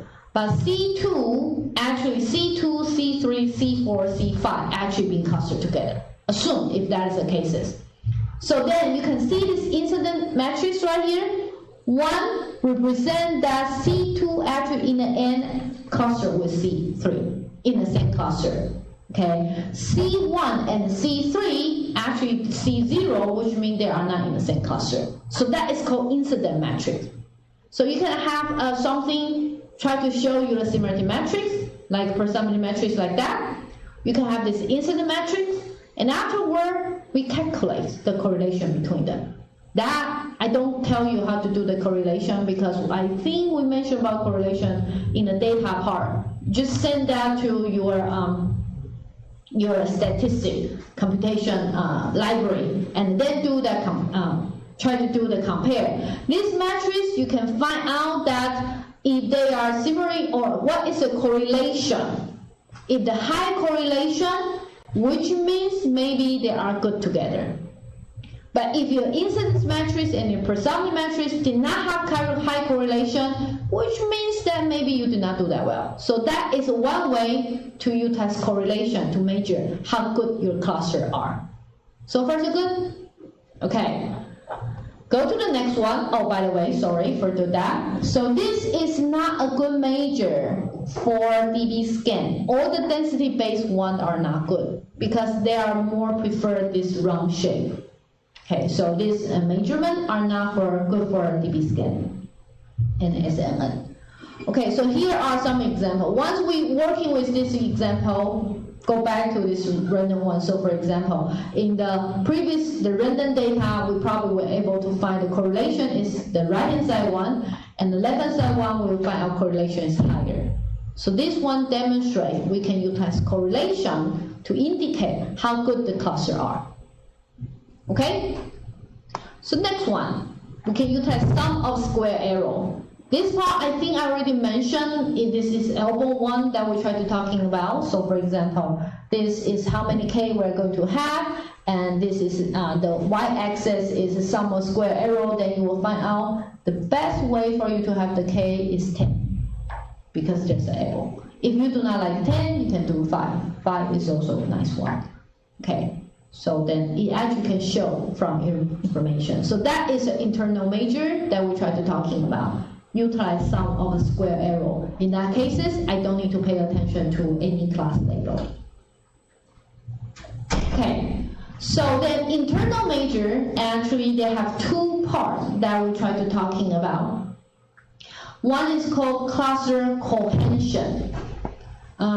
Cohesion means how close they are, how much you want to put them together. That is called cohesion. And separation is how separate they are.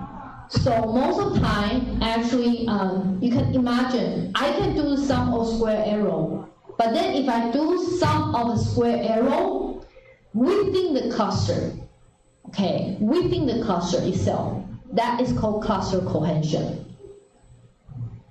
And then if I do the sum of square error between the different clusters, that is called cluster separation. So even though there are sum of square error, I can utilize that within the same cluster or actually in the different cluster. And then we try to see how good, so for example, they do having some other measurements say, I actually can having the cluster cohesion and cluster separation because A is cluster cohesion, B is cluster separation. Then I can utilize certain ways like this one, to estimate how good they are. If they are closer to 1, the better. Do you know why the closer to 1 is better? Because which means B is very far away. If B is very far away, this one is closer to 0, and there is 1. So we want the A is smaller as possible, B is as big as possible. So then that is called silhouette coefficient. Some people actually try to, if you do not understand what I meant, you're just thinking about that is a way they try to utilize cohesion, separation, and do the divide and to get the value. Okay, I don't think there's some standard way to say which one is the best. Sometimes totally depends. Okay, so next one is our last until cool practice. I hope you can see the illusion. They having some figure that you can see.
And if you find out your answer about likely or not likely, very likely is very different from me, don't feel upset, okay? I think it's just some practice. From my perspective, I think the most important part for this quiz in the classroom is for you to exercise your brain. So if you do not exercise your brain, you just click da da da da da and finish that. I feel like it's a waste because you did not really make your memory to, do not make your brain muscle to work. It's quite a biggie. But then, so the matter is not how likely you get the answer correct or not.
Okay, I think most people already done, right? I see the 35. First, I would like to know that I would like you to know that marker illusion actually, except me, probably no one actually tried to put these two concepts into the clustering mechanism with me. So in other words, there's no standard answer. Okay, I just feel it's interesting for you to know. Okay, and why it's interesting for you to know is because you can actually see that how we perceive actually how about we perceive this object somehow is related to the information nearby. That is the concept we want to talking about. And then why this illusion somehow might be related to clustering, because clustering do not have a standard answer. Clustering actually is based on the surrounding based on information. So it would be likely that's because the surrounding actually is a wrong surrounding, it's a noise surrounding. It might affect how you feel about it. So when I actually try to generate this question, and this marker illusion, I was thinking about noise. I am thinking about noise. But if you do not thinking the noise, you are thinking about something else, then it will be very possible you will have the different answers compared to me. So don't get upset. Just like I say, if there's something like likely or somehow likely, very likely, your scale is a little bit different than me, then it's fine. But if there's something I say is never, okay, but you say likely, that have some problem. Because when I say never, which means that that characteristic never appear. But if you do not notice that part, it will be served as a warning. Okay, so for each cluster, indicate how likely the marker illusion is occurred during the cluster process. From my perspective, I was thinking about noise actually will generate the illusion. So the K-mean, yes, I think it's very possible. Why? Because K-mean actually will be affected by noise a lot. How about K-medioti? Actually, it will be less impact as compared to K-mean. So that is why you'll find out I reduce the degree. And this hierarchy clustering algorithm, it was not as serious as K-mean, but it somehow was still related. How about DB scan? From a perspective, I will mark them as unlikely because I feel the DB scan already eliminated the noise at the very beginning. Okay, and SNN clustering, they are also eliminating noise at the very beginning. So that is why you will find out the degree are different. Okay, so then the next one, K-mean, how likely is the same object appear to belong to different clusters due to the following reason. Okay, K-mean, remember it's K-mean. Nearby object create the illusion of similarity. Yes, it's possible, right? Because if there's noise in the data set, yes, that is possible. Random initialization make object group differently, yes, that is possible. Okay, changing the number of the cluster affect the grouping, yes, that is possible. Sensitive to parameter choice like epsilon and minus point and similarity threshold, unlikely. Or you can say never. Okay, because we don't change epsilon, we don't change the minimum point, we don't change the similarity threshold. Okay, you can do unlikely or never. Okay, I should choose it, never. Okay, fine, but I think it's these two. How about K-medioti? How likely the same object appear to be a different cluster due to the following reason? Nearby object create illusion of similarity. It will be possible. Noise in the data set, it will be very possible. And random initialization, yes, it's possible, but it's not as strong as a K-mean. Changing the number of the cluster affect the grouping, yes, that is possible. Sensitive to parameter, that it should be unlikely or never. So if you write never and unlikely, I all think they are fine. How about for DB scan? Okay, DB scan, nearby object create an illusion, maybe it's possible. Noise in the data set, yes. Even though we say noise probably would be limited, but if there are too many noise, it was still possible. It probably is the most possible thing as in the DB scan part. Random initialization, make object group differently. That part I say never. Why? Because we don't do random initialization in the DB scan. Okay, and changing the number of the cluster, we say never, because we don't change any parameter. The number, we don't have the concept, the number of cluster, how many number of cluster and how need to be specified, we don't. Okay, so that is a never. But if you do likely, somewhat like, if you do unlikely, I think it's fine. But if you do somewhat likely, you need to be care about that. Sensitive to parameter, like it's very likely because your epsilon, minimum point, or similarity threshold really affect how the result looks like. Okay, so then that is the part that we want to make you to understand there's a different clustering mechanism and how they probably will be aligned to each other. And then you will also find out, this is more like summary about our cluster. And then you will realize that we emphasize on KME-OD, and the hierarchical clustering, and the DB scan. And if there is a final exam, I think these 4 different clustering mechanisms are the most important one. Okay, so there's a final comment on class validation. This is from a book, a clustering mechanism, a book. They say the validation of the cluster structure is the most difficult and frustrating part of the cluster analysis. You need to having a strong effort, and then otherwise it will remain a black art. Okay, and you need a true believer who are experienced and great courage. That is interesting. You will see that in the computer science book. Okay, great courage and true believer. Okay, so then what kind of thing? Some student asking that, can you give me certain illustration that from last year, saying that when the cluster validation major cannot do well. So I give you the example, like this one, if the shape looks like this one, the sum of square arrow definitely cannot work well because it's not global shape. Okay, so that's the last part for our class lottery for today.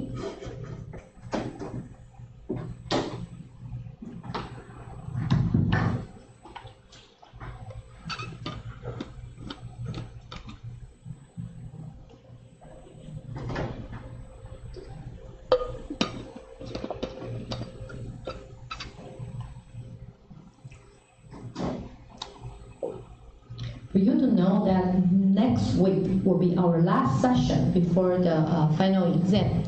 And William is laughing because I keep reminding you about that. And then after the final exam, in the final exam, usually we will having a very quick review about what the possible question that we are going to having for a final exam. But is in this semester we cut the association rule and from 2 weeks to 1 week. So there are many content I need to talking about the next week. And then I already upload the handout. You will find out that I have so many sections, I call them optional. Optional, which means I'm not going to teach. Okay, and why I'm not going to teach? Before I teach, but then after that I find out there's not necessary for me to teach because most of the time they were not going to be used. And also because I'm not going to teach, so those parts of the handout are very complete. Okay, if you were interested in that, you can actually check the last year's lecture. Okay, because in the end I still want to save around like 5 minutes in the end. And even though I already cut from 2 to 1, and then try to remind you about what is a possible thing we probably will have in the final exam. But I would suggest you really need to check the exam paper. Okay, see how our style. You will find out most of our style are ask you to reason. Okay, there's some case like that. What is your choice? And reason then. Most of the time that is our question looks like. So our TA actually need to work very hard. And also, I beg you to do one thing is, I know there are so many international people right here. So when you try to write your final exam paper, don't do script, okay? Do print. You know what I'm talking about? And sometimes our international speaker usually will like, let me try to demonstrate. They will try to say something like that. And the TA just like, what is that? Okay, so please, if you do that in your paper, this one I want to say this is something. Then do print. This is an answer. Don't do this. See, TA are not going to see this one. Try to have print. Write that in print. And then if you can, you know that sometimes the TA cannot recognize, they probably will give you 0. Okay. And another question is, if you write something and then you did not describe well, or like you think the TA make the wrong judgment, welcome to argue with the TA. Okay, don't argue with me. And I already get into, at the very beginning when I teach, I will be the one try to grading the paper. And if I always many people, and I don't want to do that anymore, so I kind of tell TA what to do, and then that, and so remaining part go to the TA, and you can write the final exam paper in the language TA are going to recognize. So, for example, you can write in Mandarin. 你可以用中文写 okay? You can write in, how many languages we have, RTA? So then you can write in English, no problem, all the TA understand English. You can write in Mongolian, Spanish, and Indonesian, and then what kind of Hindi. Okay, so you can write the language RTA can recognize. Okay, but what I suggest you write in English. If there's some special language, I would suggest you to write in English. But if you write Mandarin, it's fine because we have many TA can recognize Mandarin. Here are one of the clustering example I would like to show to you. Okay, so one example. So if you remember how the word vec looks like, okay, and then I remember in one of the sessions I told you word vec actually are not good for recognize the emotion word there, because you will actually say this is a good book and this is a bad book. Okay, because they're having the same context word. So good and bad actually will be clustered together, will be put together. So if I actually try to show that show our embedding, okay, then you will find out bad and good actually will be put together. In one of our work, around that time we don't have the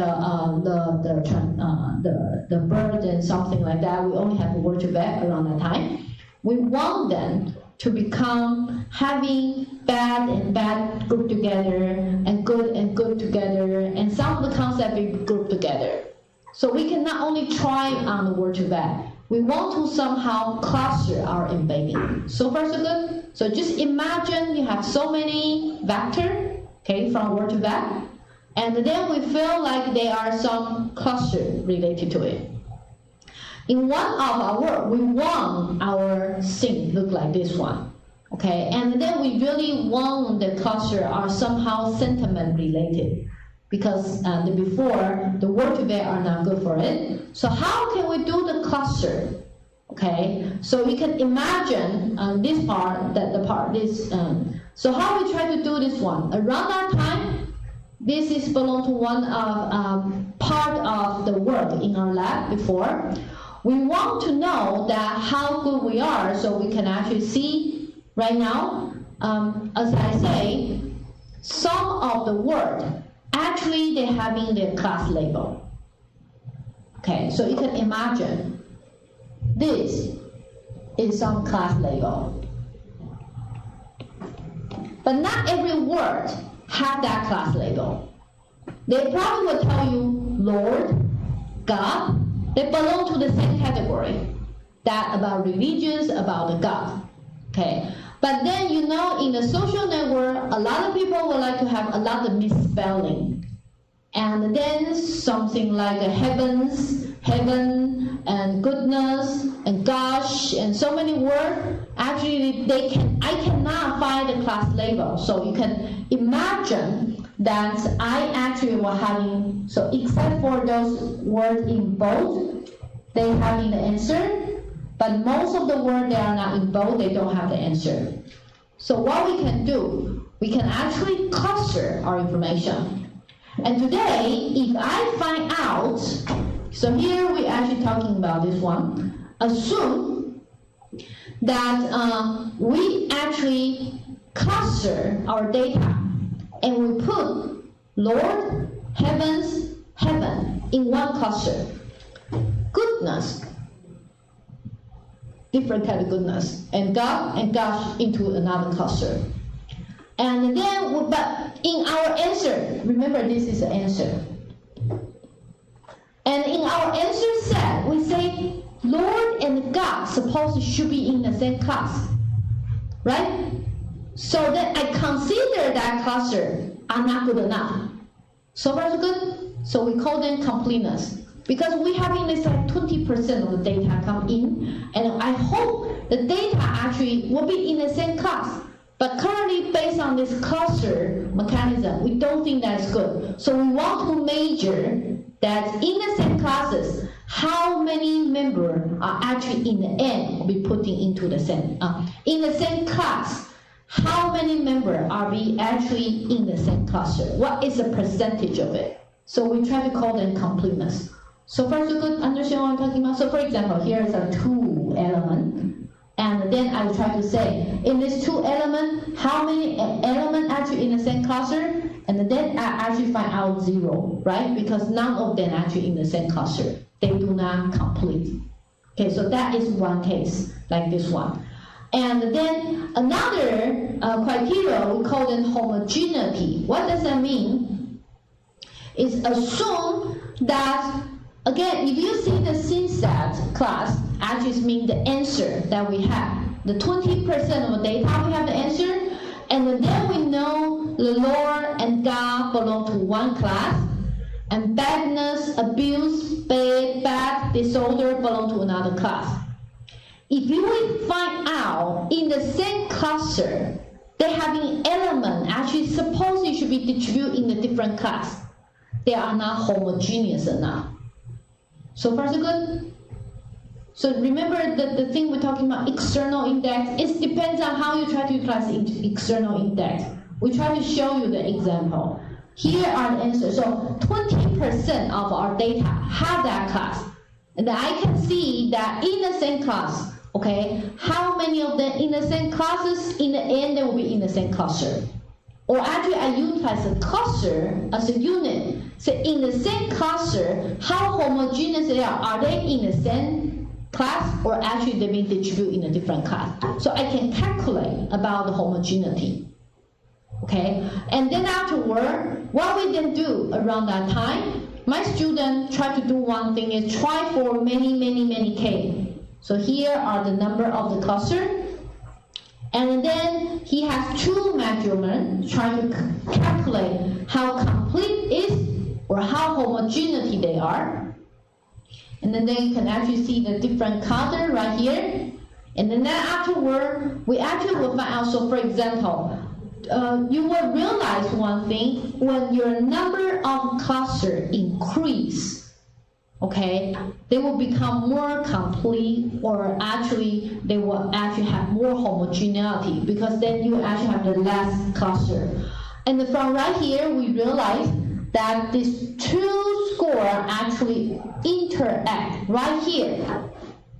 So that time we do not utilize L, but we utilize external index and utilize this intersection as a K that we try to working on. So for that work, we do the clustering and we utilize some sample data, and then we try the K equal to 1400 and to set up. So that our cost, because the clustering is not all the work, but then here we try to demonstrate how to utilize external data to utilize different measurements to decide the K.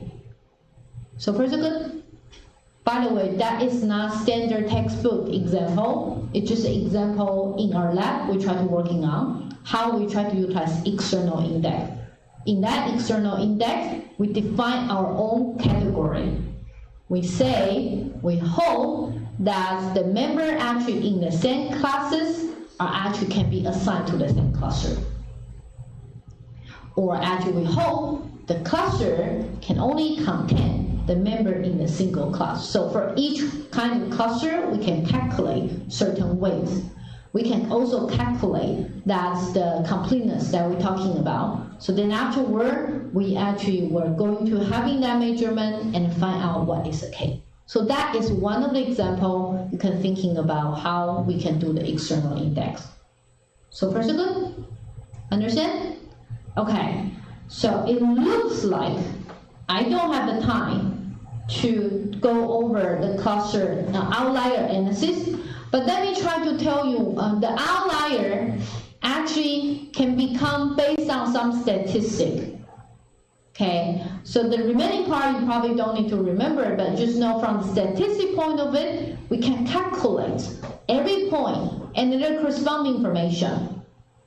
And from statistic approaches, the one actually are very, very far away from the mean can be considered as an outlier. Okay, so they're having so many different kind of tests right here, but then you can actually here also having different kind of example. But we don't want to go through them, just knowing this concept. From statistic point of it, the outlier is something very far away from it.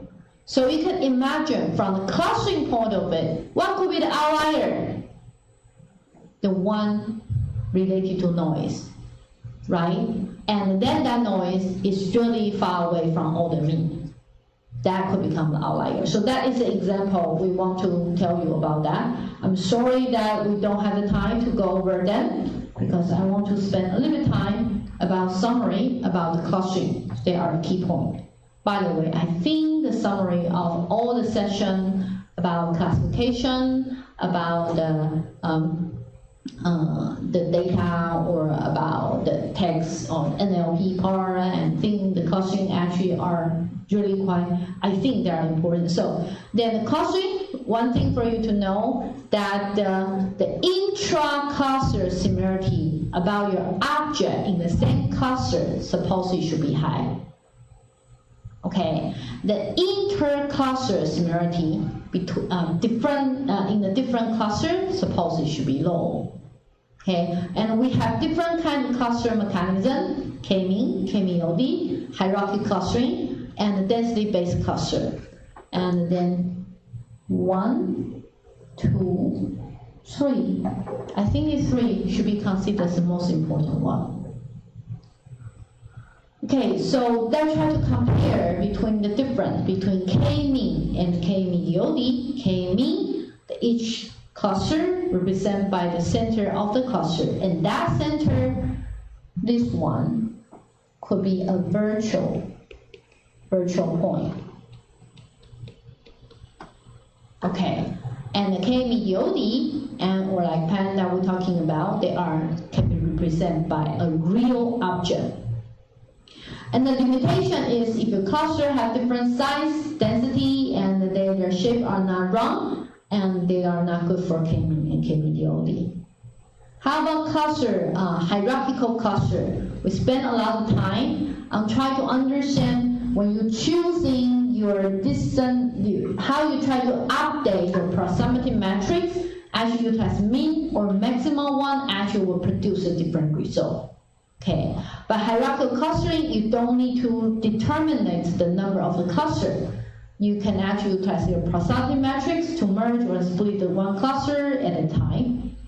And then if that is mean, actually will be more sensitive to the noise. Okay, and maximum, they will usually tend to break the large cluster. How about dB scan? We say the dB scanner is important, but in the dB scan, one thing for you to pay attention to is you really need to understand the difference between cold, border, and the noise point. Okay, and dB scan, since we already consider noise point, they are a little bit far away from it, or the cold point and the border point, so they will be more resistant to the noise. Okay, and when the time dB scan cannot work well, you have different density, or like you have high dimension data. And then because of density one, we're talking about shear nearest neighbor approach. We try to pay attention to the common neighbor between the vertex. Okay, and then to measure the cluster validation, you have external index, like what we try to show that to you.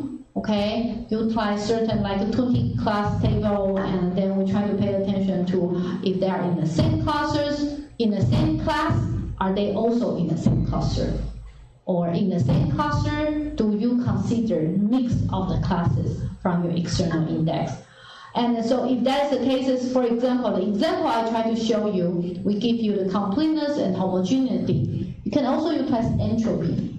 Okay, see that, or if you in the same cluster, how many of them are belong to different classes? You can calculate the entropy. That is possible too.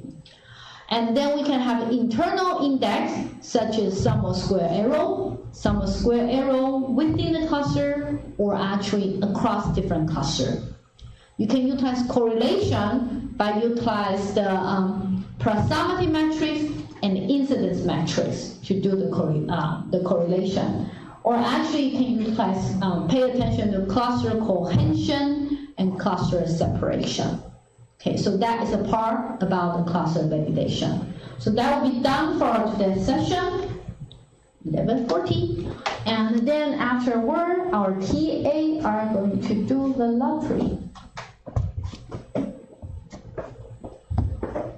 If you have any question, please, when you write, you're not so certain about something, and then please try to specify your question in more detail. You also know that our TA actually are always standby in the night, right?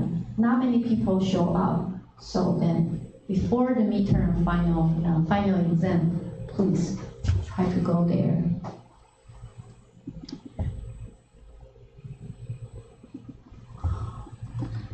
This is 1 minute reflection November 3rd. For the November 3rd, so that is 2 weeks ago.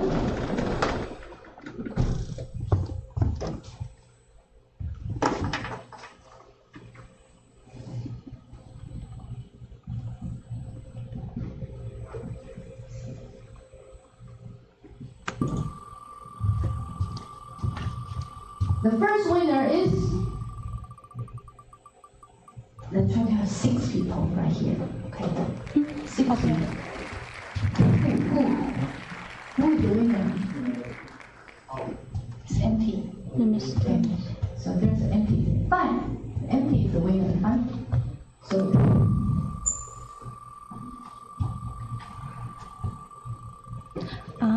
Wait a moment. Something wrong? Yeah. What? I think I copied the wrong text.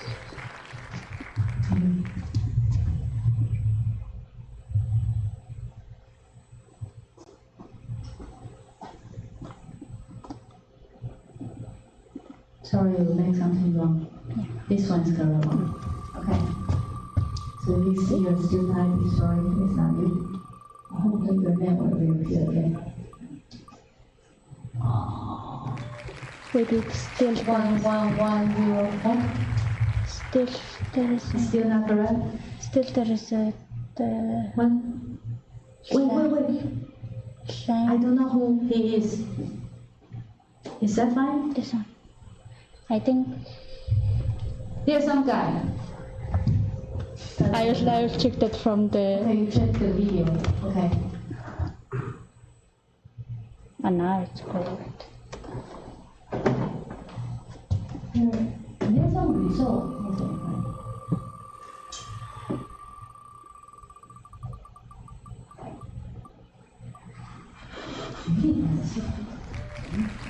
One, 104.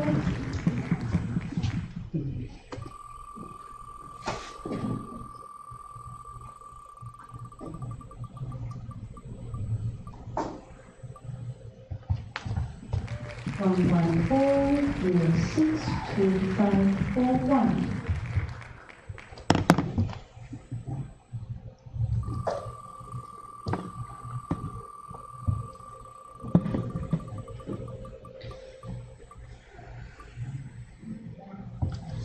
One 406 5543. What person? No?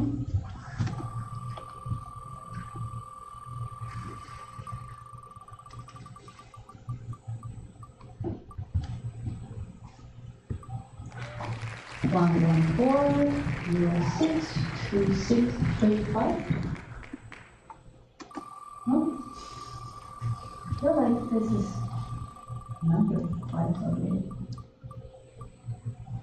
111. 062333. One more. Mm-hmm.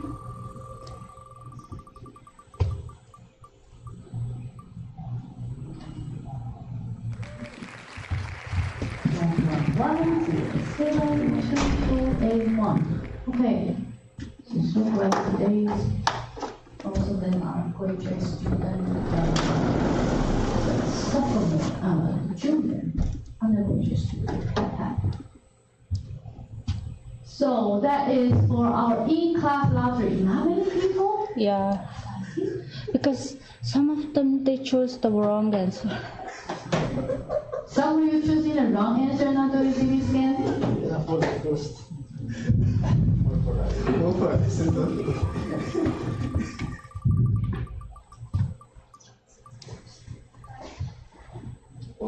One 114062424. Okay, next one.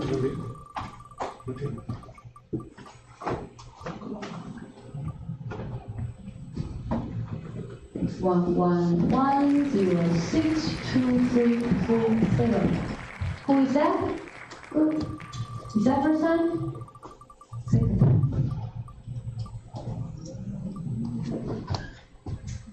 One 114065425. Who is that?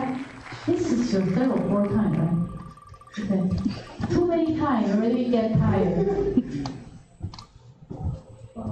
111071038. Who is that? Good. 这应该是第三次了，第四次。好。112070034. 1, 2, 3, 4, 5. One more. One more? Yeah.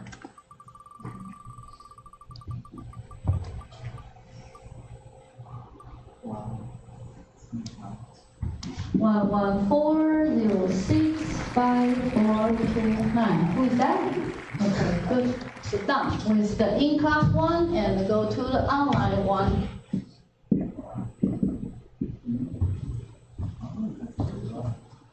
有没有人到现在没有抽过的啊？没有中过的有没有？都中过了吗？Okay. 41185 57993.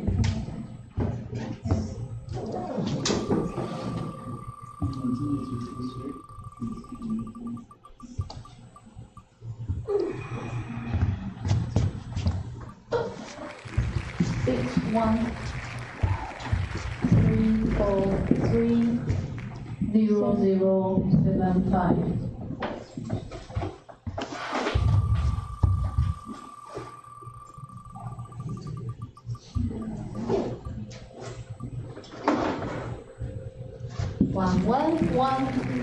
One 4020. Is that person here? No.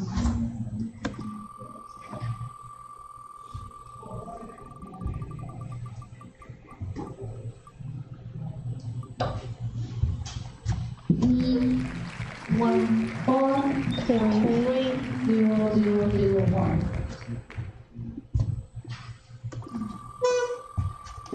Two more.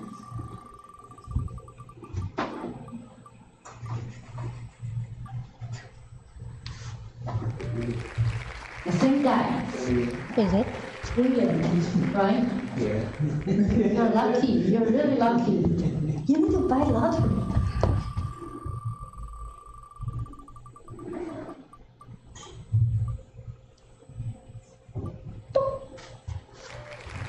Two six two 62630. Who is that person? Not here. Okay, so that'll be it for today. Thank you guys. We will come back next time. And hope next time is our last session. We have 4 people, okay?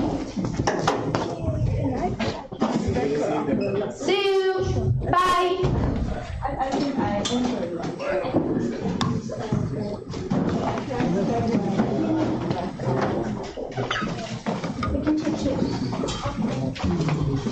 可以关了哈，谢谢，拜拜。